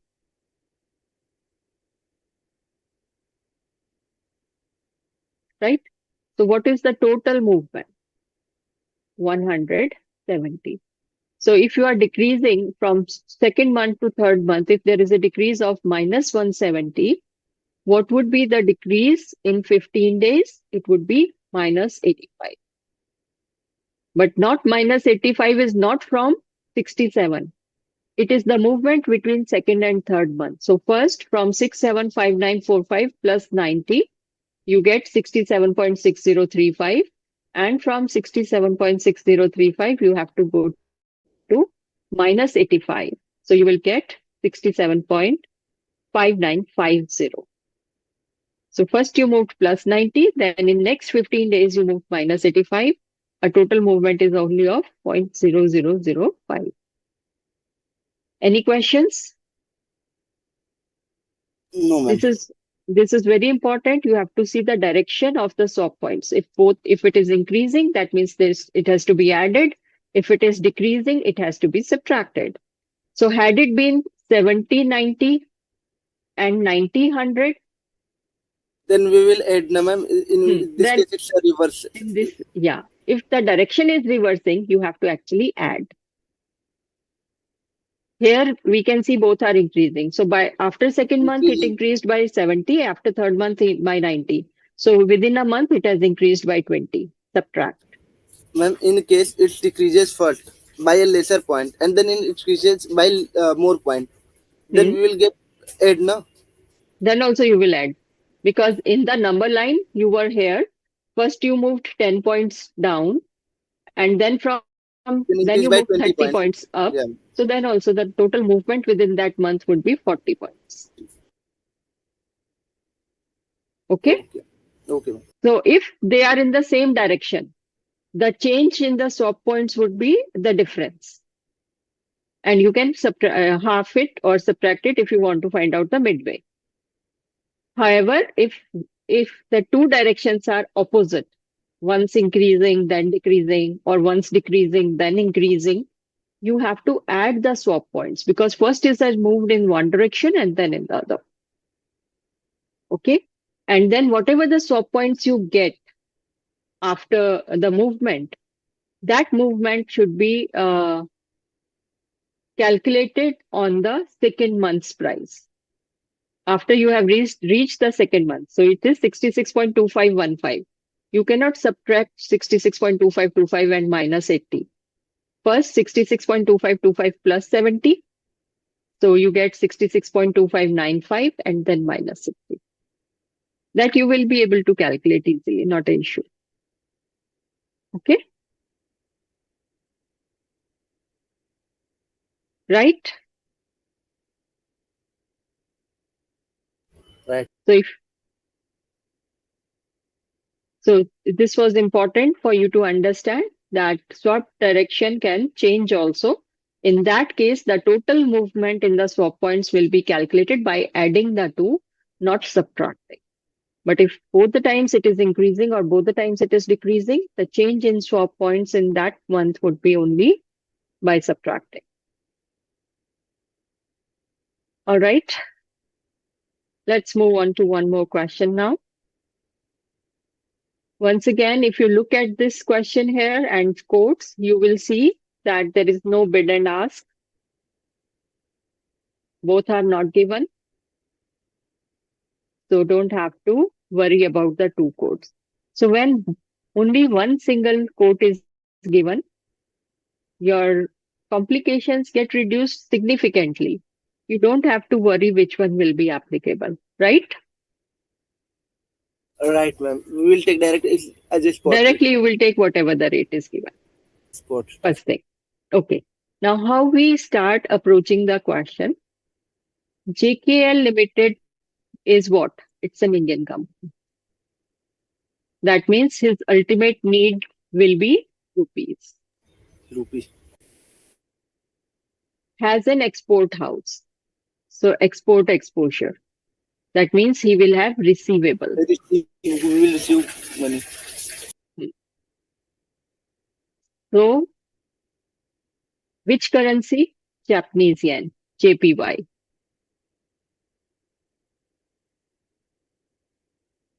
Indirectly, by reading the very first line, we have come across one simple question that he has 10 million Japanese yen. He will be receiving 10 million Japanese yen, which he will be selling to convert in rupee. So he'll be exchanging the Japanese yen to buy rupee. Bid ask problem is solved. There is no problem of bid ask, but there is still a problem of whether you multiply or divide. Now you're going to sell the Japanese yen, so you have to see whether you have to multiply or divide, what you have to do. That will still persist. So first understand the very first line very thoroughly. You are an Indian exporter to Japan. That means you will have Japanese yen receivable. Because you will receive Japanese yen, you need to sell those Japanese yen to convert it back into Indian rupee. On what date? On 31st August. We don't know the time period, what it is today, but we know when do you want to do this transaction on 31st August. Now, what are the rates given? Spot is given for INR by USD and JPY by USD. So we have the indirect quotes. We have to find out the cross. This is another thing which is clear to us so far, that we will require to calculate the cross rates. What do we want? Technically, we want to sell Japanese yen. So we are looking for something like rupee upon yen. We are looking at this rate. Okay. What do Yes. we have? We have the currency mentioned as this, INR to US dollar. So, For it, we can get both for per yan rupee and for per rupee yan. Then we will convert it as per yen. we can get both. That's okay. We can get this also. We can get this also. So if you get this one, then you will say selling yen is equivalent to buying rupee. Okay. This Yes, will be ma'am. the rate for buying rupee. This will be the rate for selling yen.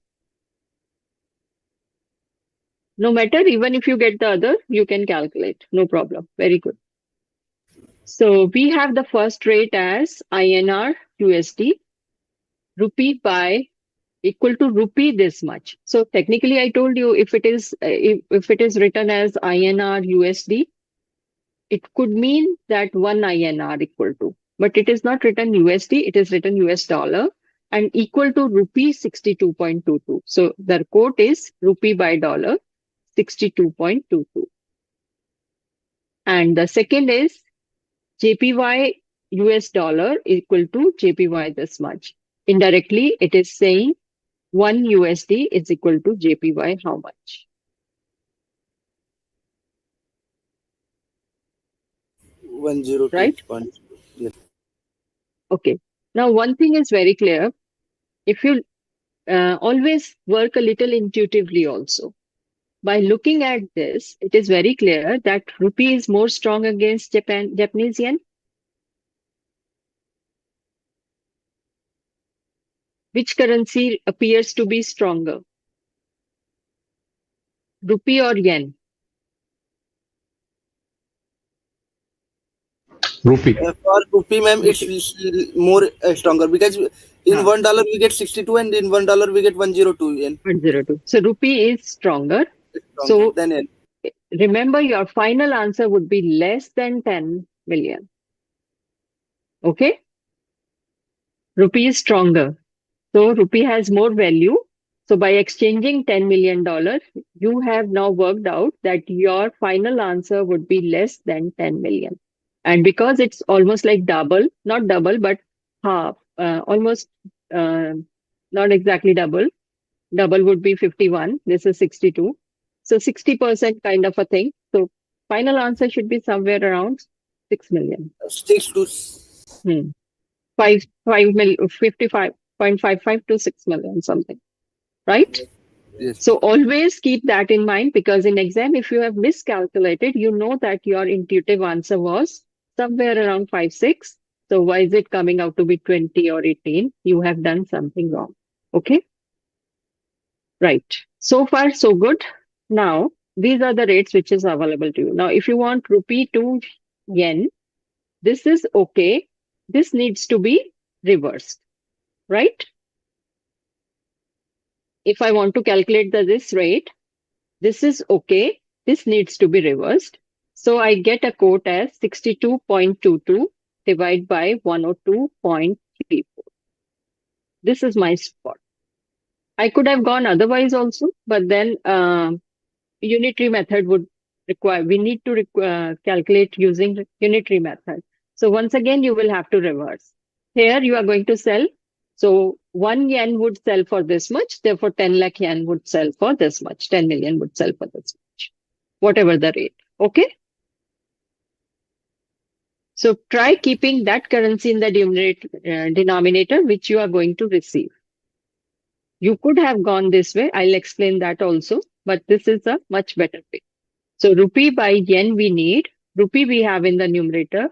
Yen we don't have in the denominator. We have it in the numerator. So this will be reversed. So this will become dollar by yen if we do 1 upon 102.34. Right? 62.22 upon 102.34. So we have done our basics. And you can see that this comes out to be somewhere 0.6 and 10 million into 0.6 will be 6 million something in the spot. Okay. Basic working is done. Now let's move further. It is estimated yen will depreciate to 124 and rupee will also depreciate to 65. So another rate will come at 65 by 124. This is what estimated. Third, we also have one forward rates.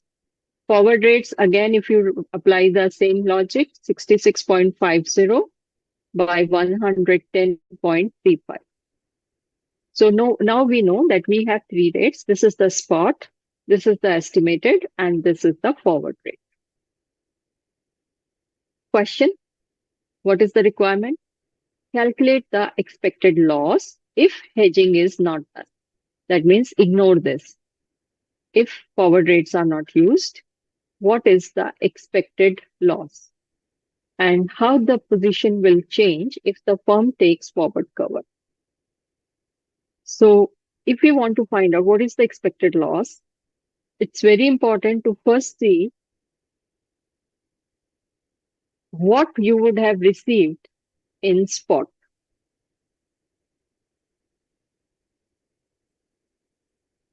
Sixty-two point two two upon 102.34.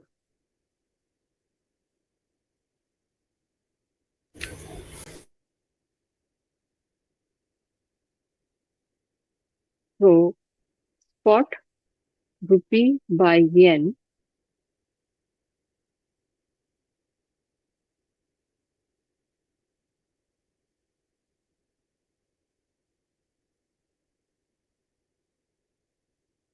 it's 0.60797. 79, or we can take 80 na ma'am. 797 So you should take 80 and you should 80. mention that we have rounded off all figures to 4 decimal points. So Oh, you will receive 6.08 million rupee, right? You can write complete million or you can use the zeros. Got it? got it, ma'am. So this is part one. Estimated loss if no hedging is done. So 65 by 124.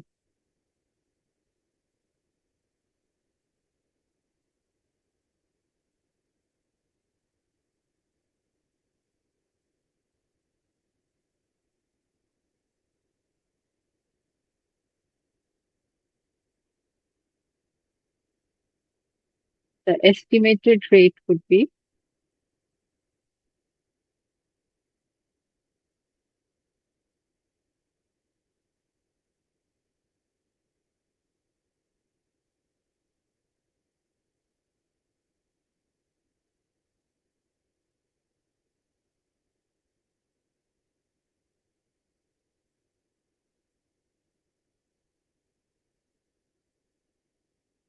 rounded off till 4 decimals.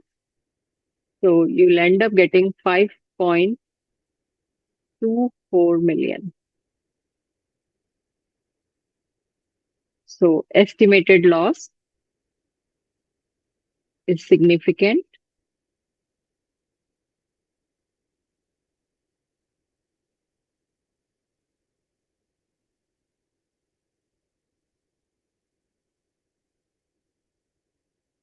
It is 0.84 million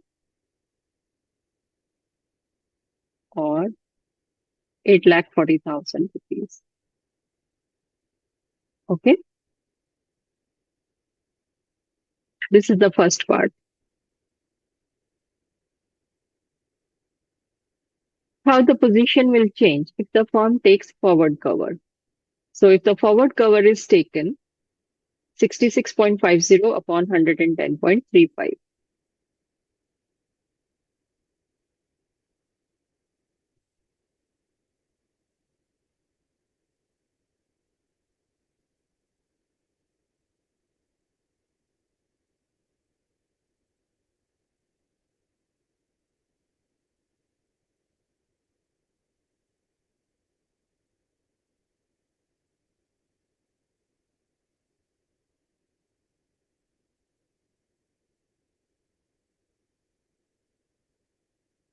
This is 0.6023. So still there would be a loss, but the loss will be only of 6.08 minus 6.023.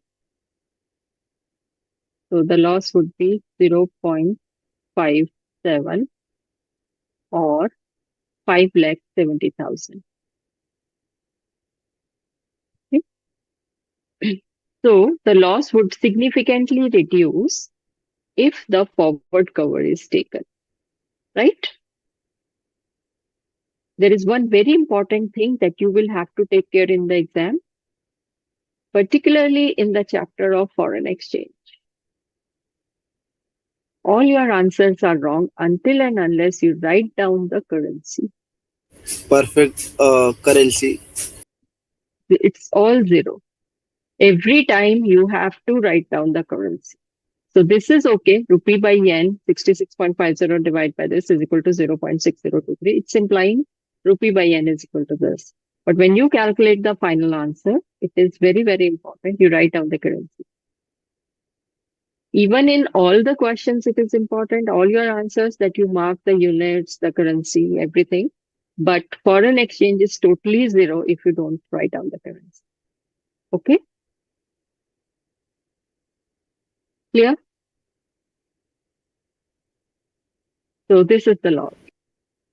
Now, there is another part to it, which says that if the spot rate on 31st August actually turns out to be this 66.25 divided by 110.85. Okay. So let's do the second part, 66.25 divided by 110.85.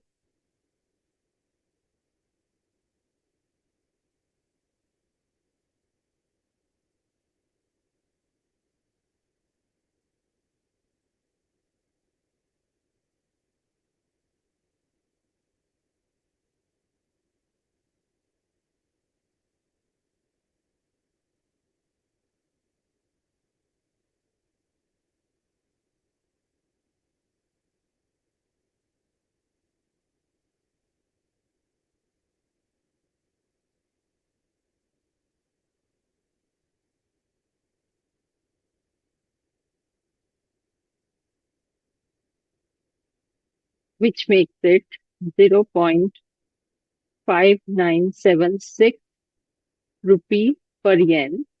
So he ends up getting 5.976 million rupee.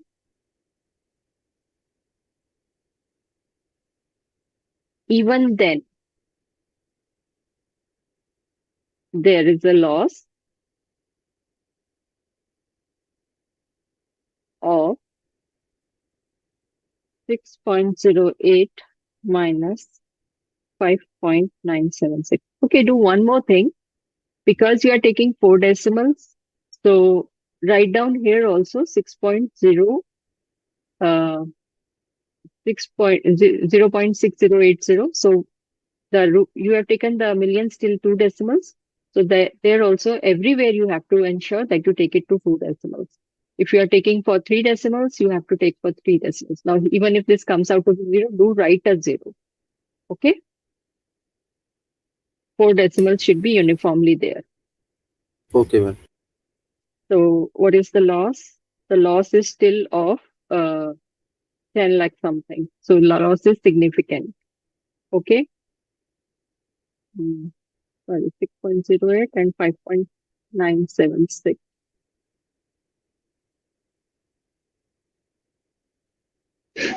Loss would be 1,04,000. 1 lakh 4,000.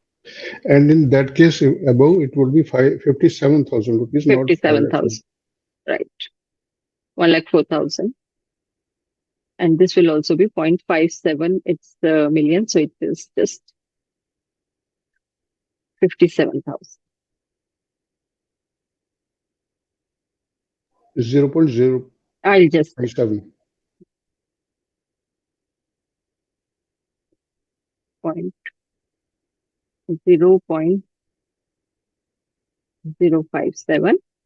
So the loss here is 57,000. And here it is 104,000. So despite the exchange rate being coming out to be a little more favorable as compared to what was estimated, despite that, forward cover is still useful.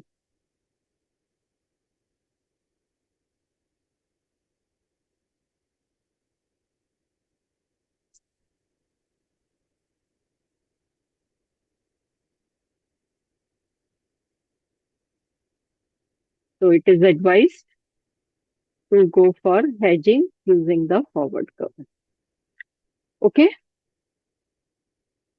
Now see, like I said, when you are also working simultaneously, intuitively, so all calculations are okay, 6.08, 5, 5.9, so on.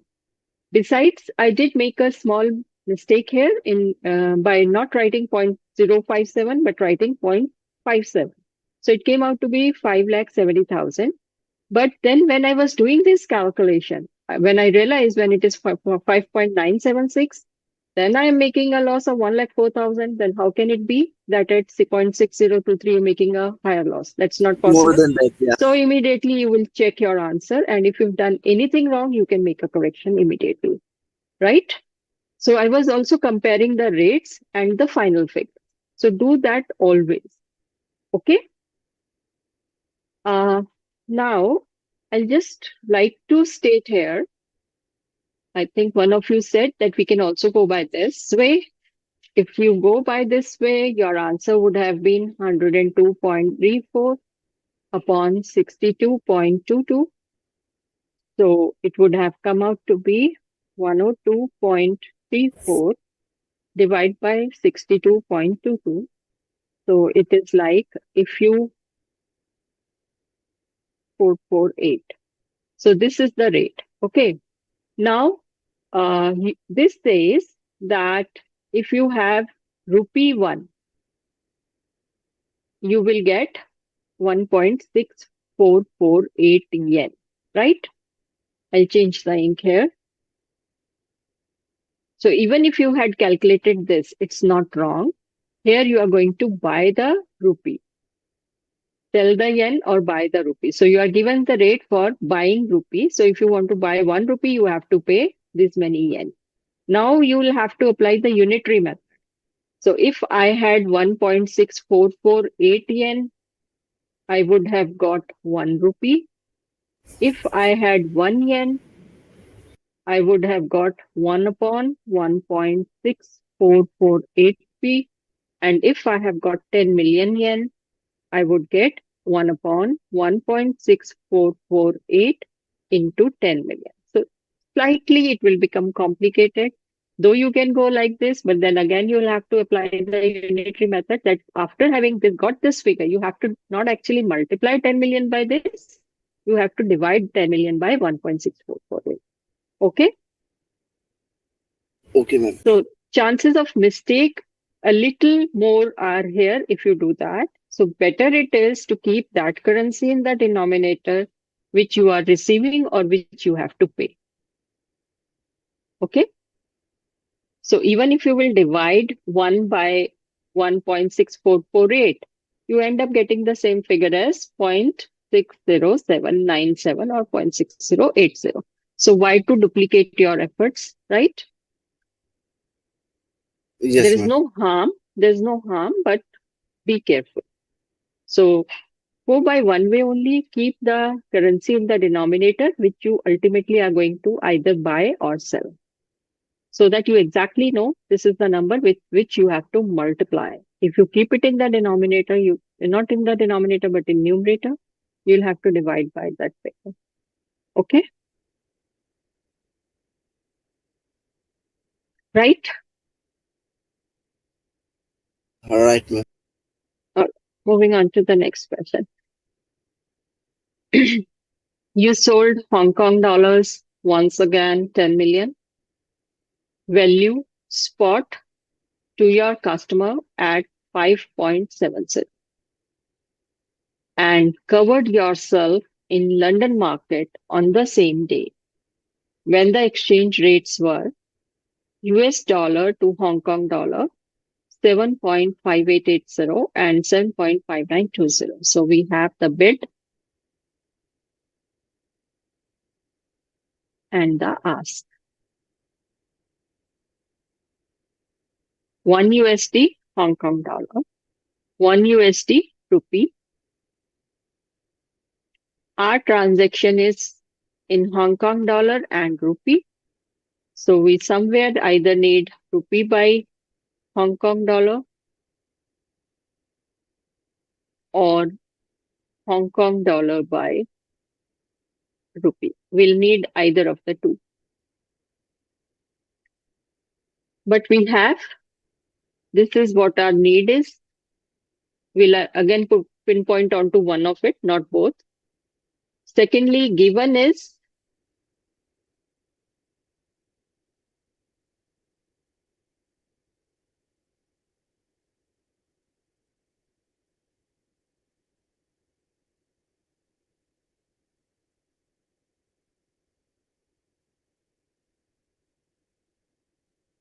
and also given is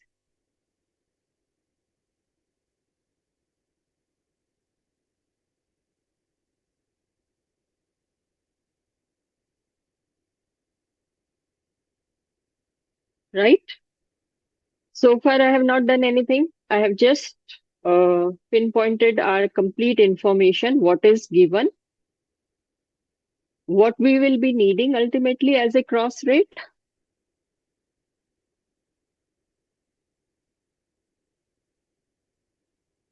So I have marked both, either rupee by HKD or Hong Kong dollar by rupee, either of the two I'll use with this information. Now let's look what the situation is. You sold Hong Kong dollar. You are an Indian. So if an Indian is selling Hong Kong dollar and the price is final for 5.70 rupee per Hong Kong dollar. Okay. So 10 million sold at rupee 5.70. So what you are going to receive is 57 million rupees. But if you are selling, how are you going to have it? You don't have it. So you have to cover yourself. You have to buy. Covering yourself means buy. You are selling Hong Kong dollar. You need to cover it. You have to buy. Bibu, please be on mute. Thank you. Is it clear? You have sold Hong Kong dollar. You want to cover yourself. So in covering yourself, you have to buy Hong Kong dollar. Now, HKD or Hong Kong dollar, if you want to buy, I think I should be interested in this code. Okay? Right?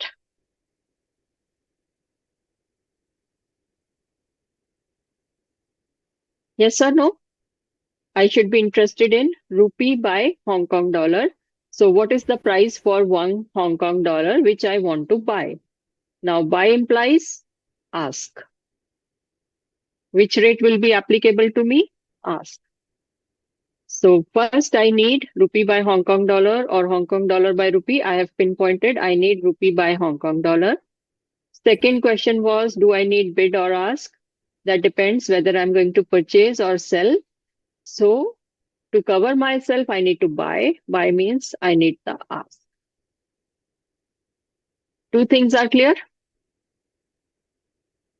We need rupee by Hong Kong dollar, ask. From cross currency rate, what do we have? We need the Hong Kong dollar in denominator. We have it in the numerator. So this one has to be inversed. This is bid. This is ask. But you know that when you inverse, bid is used to calculate the ask. This one we need in the numerator. We have it in the numerator. So what are the two rates applicable? Ask rates are applicable. We picked up the ask from here, but because this was to be inversed, we pick up this rate. So what will be the applicable rate? 42.85 divided by 7.58880. Okay? Clear? Look at the question again. You have sold Hong Kong dollars. How many? 10 million. 1 crore or 10 million. So you have sold 1 crore Hong Kong dollar at what rate? 5.70. So you're going to get 5.7 crore rupees. But if you have sold, you must have it. So in order to have them, you covered yourself in the London market on the same rate, same day. So what was the exchange rate then? So you are going to buy the Hong Kong dollar from the London market. And in order to buy that, if you want to buy, you need rupee by Hong Kong dollar rate, and you need the ask rate for that because you're going to buy Hong Kong dollar.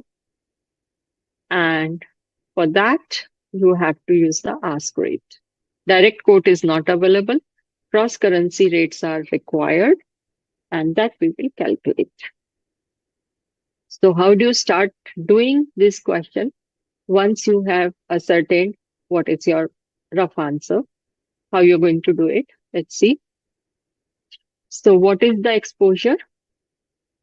Sold Hong Kong dollar. 1 million. What will be your action to hedge, cover the position by buying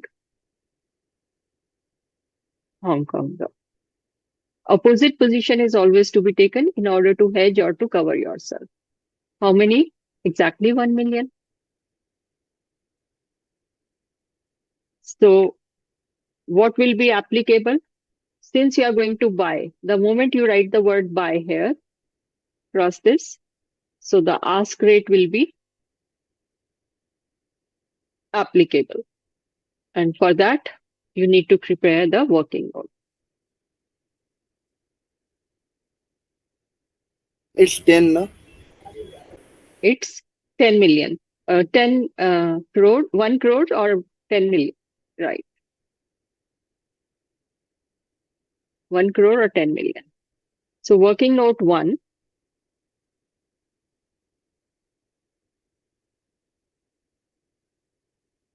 rupee by Hong Kong dollar ask is equal to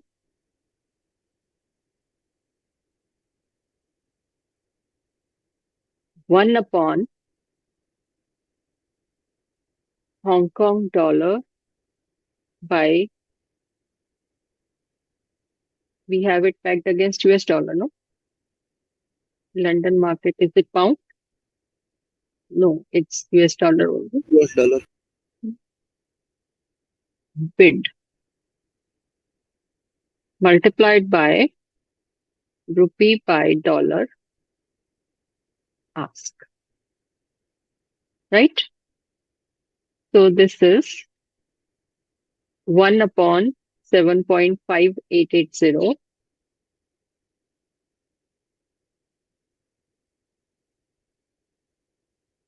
multiplied by 42.85.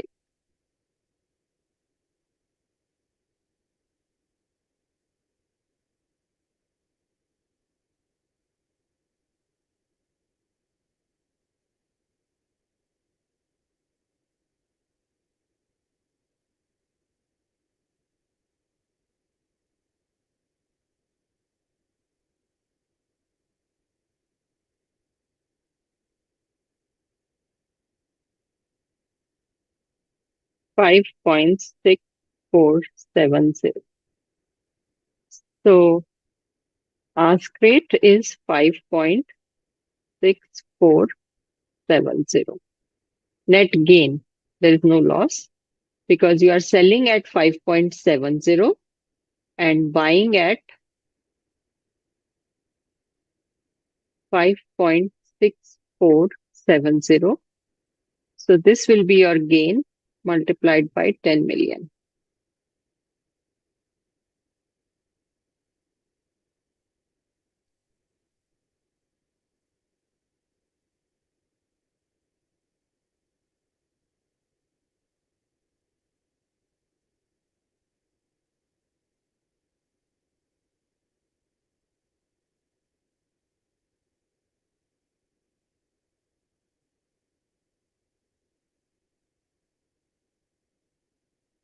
₹5,30,000. Okay,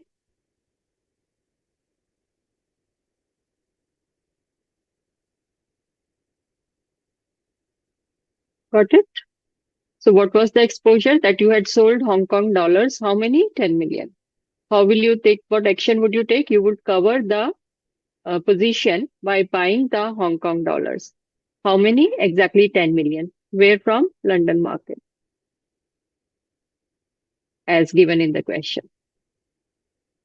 Ask rate applicable, working note. So the codes available are, you can write that the given codes available are this, and we need to calculate this. Therefore, this is how we're going to calculate. the applicable buying rate for dollars become 5.6470. So going to buy each Hong Kong dollar at 5.6470 and selling it at 5.7000. So 0.0530 is what you're going to earn per dollar multiplied by 10 million. Ultimately, net gain would be 5,30,000. If this figure would have come out to be 5.71 something, there would have been loss. Okay. So you're buying at higher rate and selling at lower. Right? Understood, or can I move forward? Clear? When the question asked calculate cover rate, is cover rate is just exchange rate we have calculated Yeah, 5.6471? the cover rate is this. Yeah. What rate it is applicable? You are going to cover from the London market. London market is not offering a direct rate for the Hong Kong dollar to rupee. So London market is offering Hong Kong dollar to USD, and Indian market, then you're getting the same rate in the interbank market for rupee to dollar. So using that, cover rate comes out to be 5.6470. You can also write it here. Ask rate or cover rate. That is what they asked. So cover rate is the ask rate here.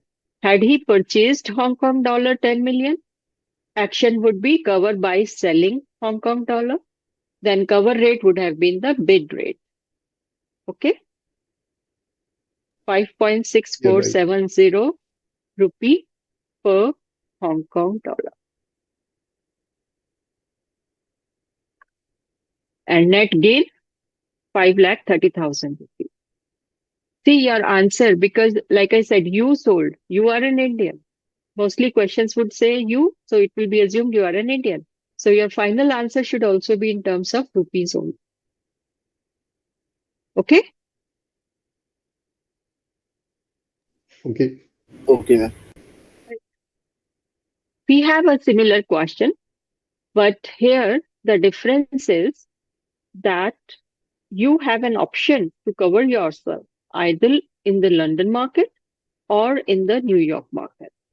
So we're going to calculate the cover rate for both, and we will go for that market where our gain is higher, right? So technically the question is same, but here we have two options also. So our action will depend which market is ultimately helping us make Gives more profit higher. or gives less Yes. loss, no, ma'am? If it is loss, in Then both the less loss? situations, the less loss. If it is profit, the higher profit. Yes. Okay. So you, a foreign exchange dealer of your group, once again, you are an Indian and you are dealing on behalf of your bank, are informed that the bank has sold. So what you have done is you have done a sales. You have sold on Copenhagen for Danish krone, this time 1 million or 10 lakhs. So what is the exposure? Once again, exposure is you have sold Danish krone for rupees 6.5150. How many? 10 lakhs or 1 million.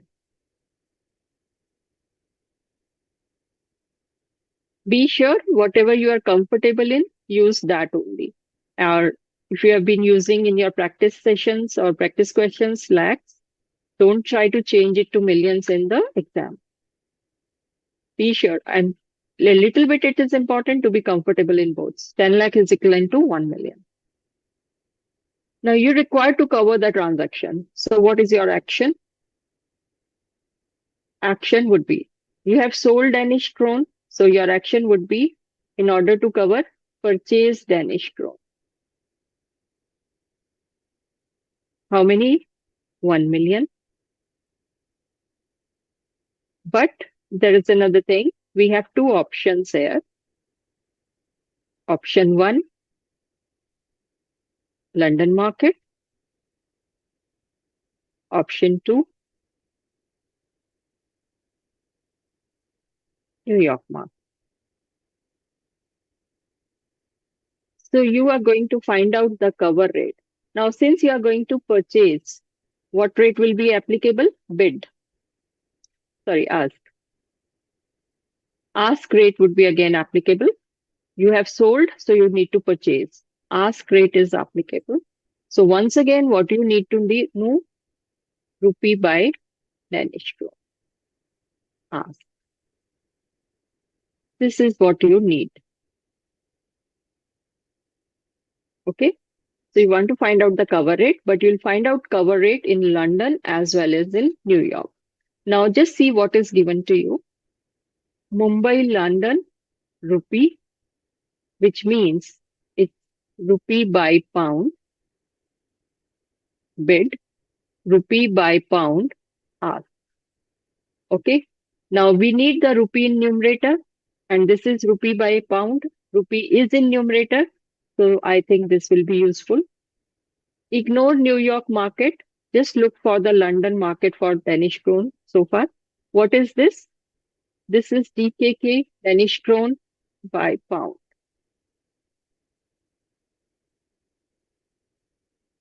You need the Danish krone in denominator, ask. You need ask, but you need it to inverse it. So the second rate that is applicable becomes this. So in the London market, you have done your rough calculation, 74.32 divided by 11.42. Ma'am, what you have written beside 74.3 Mumbai London rate?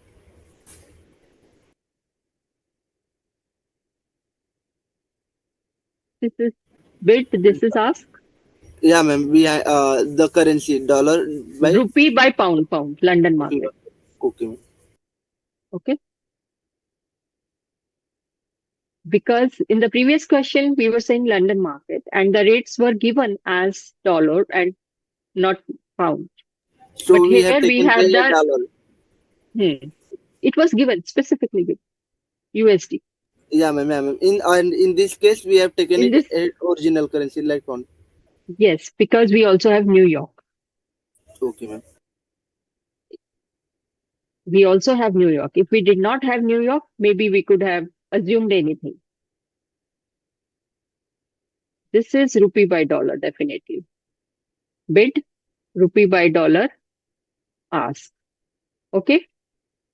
So one rate is this. We need the ask. And this is the Danish krone by dollar. Danish krone by dollar. So we need the ask, but we need to, because inverse, this would be applicable. So our second rate will come out to be 49.2625 divided by 7.5670. Okay. Let's see what the first rate is. 74.32 divided by 11.42. So this comes out to be 6.508 or 5079. And second one comes out to be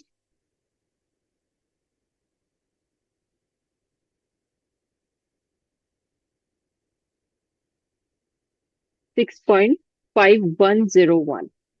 So 5079 is better than 5101. In London market, it would be cheaper for us to buy the Danish krone. So more profit would be there in the London market, right? Okay. So this is how you're going to do. Once again, you will write that required rate is rupee by Danish krone, ask. And how you're going to get it? You're going to get it rupee by pound, ask, multiplied by 1 upon Danish krone by pound, bid. And in the London market, in the New York market, You'll create the same table.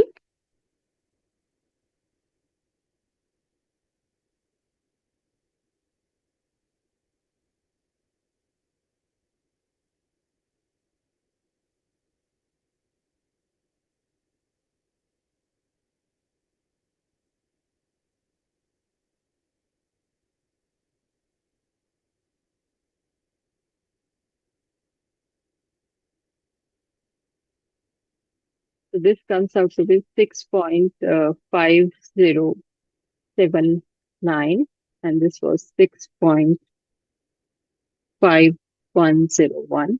So either on comparing also, you can straight away decide that we are going to cover it using through the London market.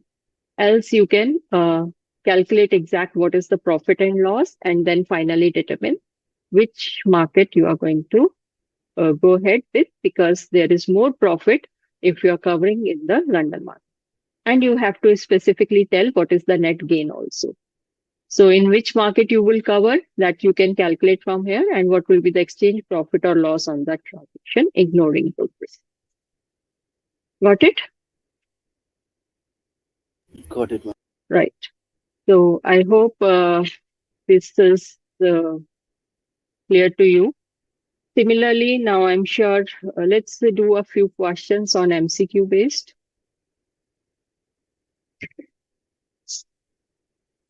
So I would want you to practice all the illustrations and questions also as far as possible based on these fundamental concepts. So if this is clear to you, I think then we can start with the hedging concept from the next session. All right. Okay, ma'am. Right. Quickly tell me the answers for this. This was done yesterday. Yeah, this was done. But what I'm trying, why I wanted to put this question again is, see, these rates are given. Don't just say 103.75 and mark the answer B. In exam, though it will not be there, but still always be careful. What I want you to do is read all the 4 options. And then if you look carefully, option B and C both are same. So there could be option D where it might have been written both B and C. Okay? Okay, ma'am. So don't jump to the conclusion that, okay, I got 103.75 on your calculators. You see there as B and mark it. So read all the options very carefully. One theoretical question. Which factor do you think will influence the determination of the exchange rates in floating system? Market Usually, demand and supply of market currencies. Demand and right. supply. Yeah. So when you talk about the floating system, the market demand and supply of currencies become very important in determining the exchange rate. Next, if the exchange interest rate in India is higher than in USA, what will happen to the Indian rupee? Indian Will rupee will, depreciate. ma'am, depreciate. Depreciate. B is the right answer. Good. What does this quotation mean?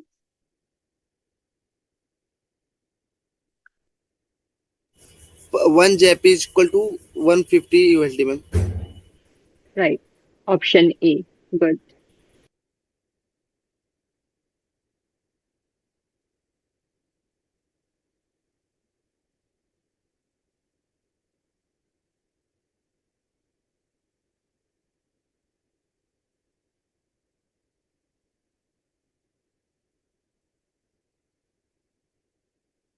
Eight to nine, ma'am. 8,29,000. A. Right. 8,29,000. Why? This quotation is for dollars and you are selling dollars, so you will use it directly. Now you have to decide bid or ask. Since you are selling, bid will be applicable. 82.90 into $10. Right. Next. All right, we can stop here. If you have any doubts, you can ask any questions. And thank you, all of you. Thank you, madam. Thank you, Ma'am. Ashish. Yeah. Thank you. Now, so your session was very encouraging, as the student has taken the very much interest in the MCQs, because once the students are taking the interest in MCQs and they are giving the correct answer, it means they have understood the Understood. concept. Yeah. Yeah, Thank yeah. you so much. Student, we shall continue this session topic this in the next class as well.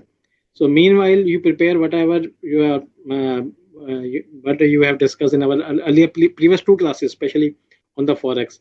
So, madam, just share your screen. I will share the number so that if student has any query, they can send us to us through email, or they can also send through the mobile app as well. Yes, madam. Just write it down. Yes, sir.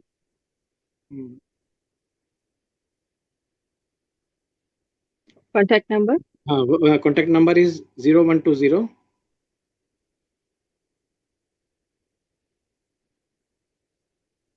3045 956.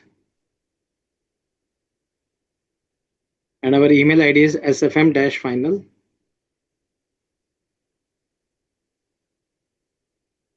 @ICAI.in. Thank you, ma'am. Okay, Thank you. student. Thank you very much. And thank you, madam, for sparing your precious assignment and letting the student on this topic. Thank you very much. Thank you. Have a- Thank you. Thank you. Thank you, sir. Thank you, ma'am. Thank you. Thank you. Thank you, all of you. Work hard. Bye. Thank you very much. Thank you. Thank Thank you, you. Ashish. Bye. Thank you. Thank you. Bye.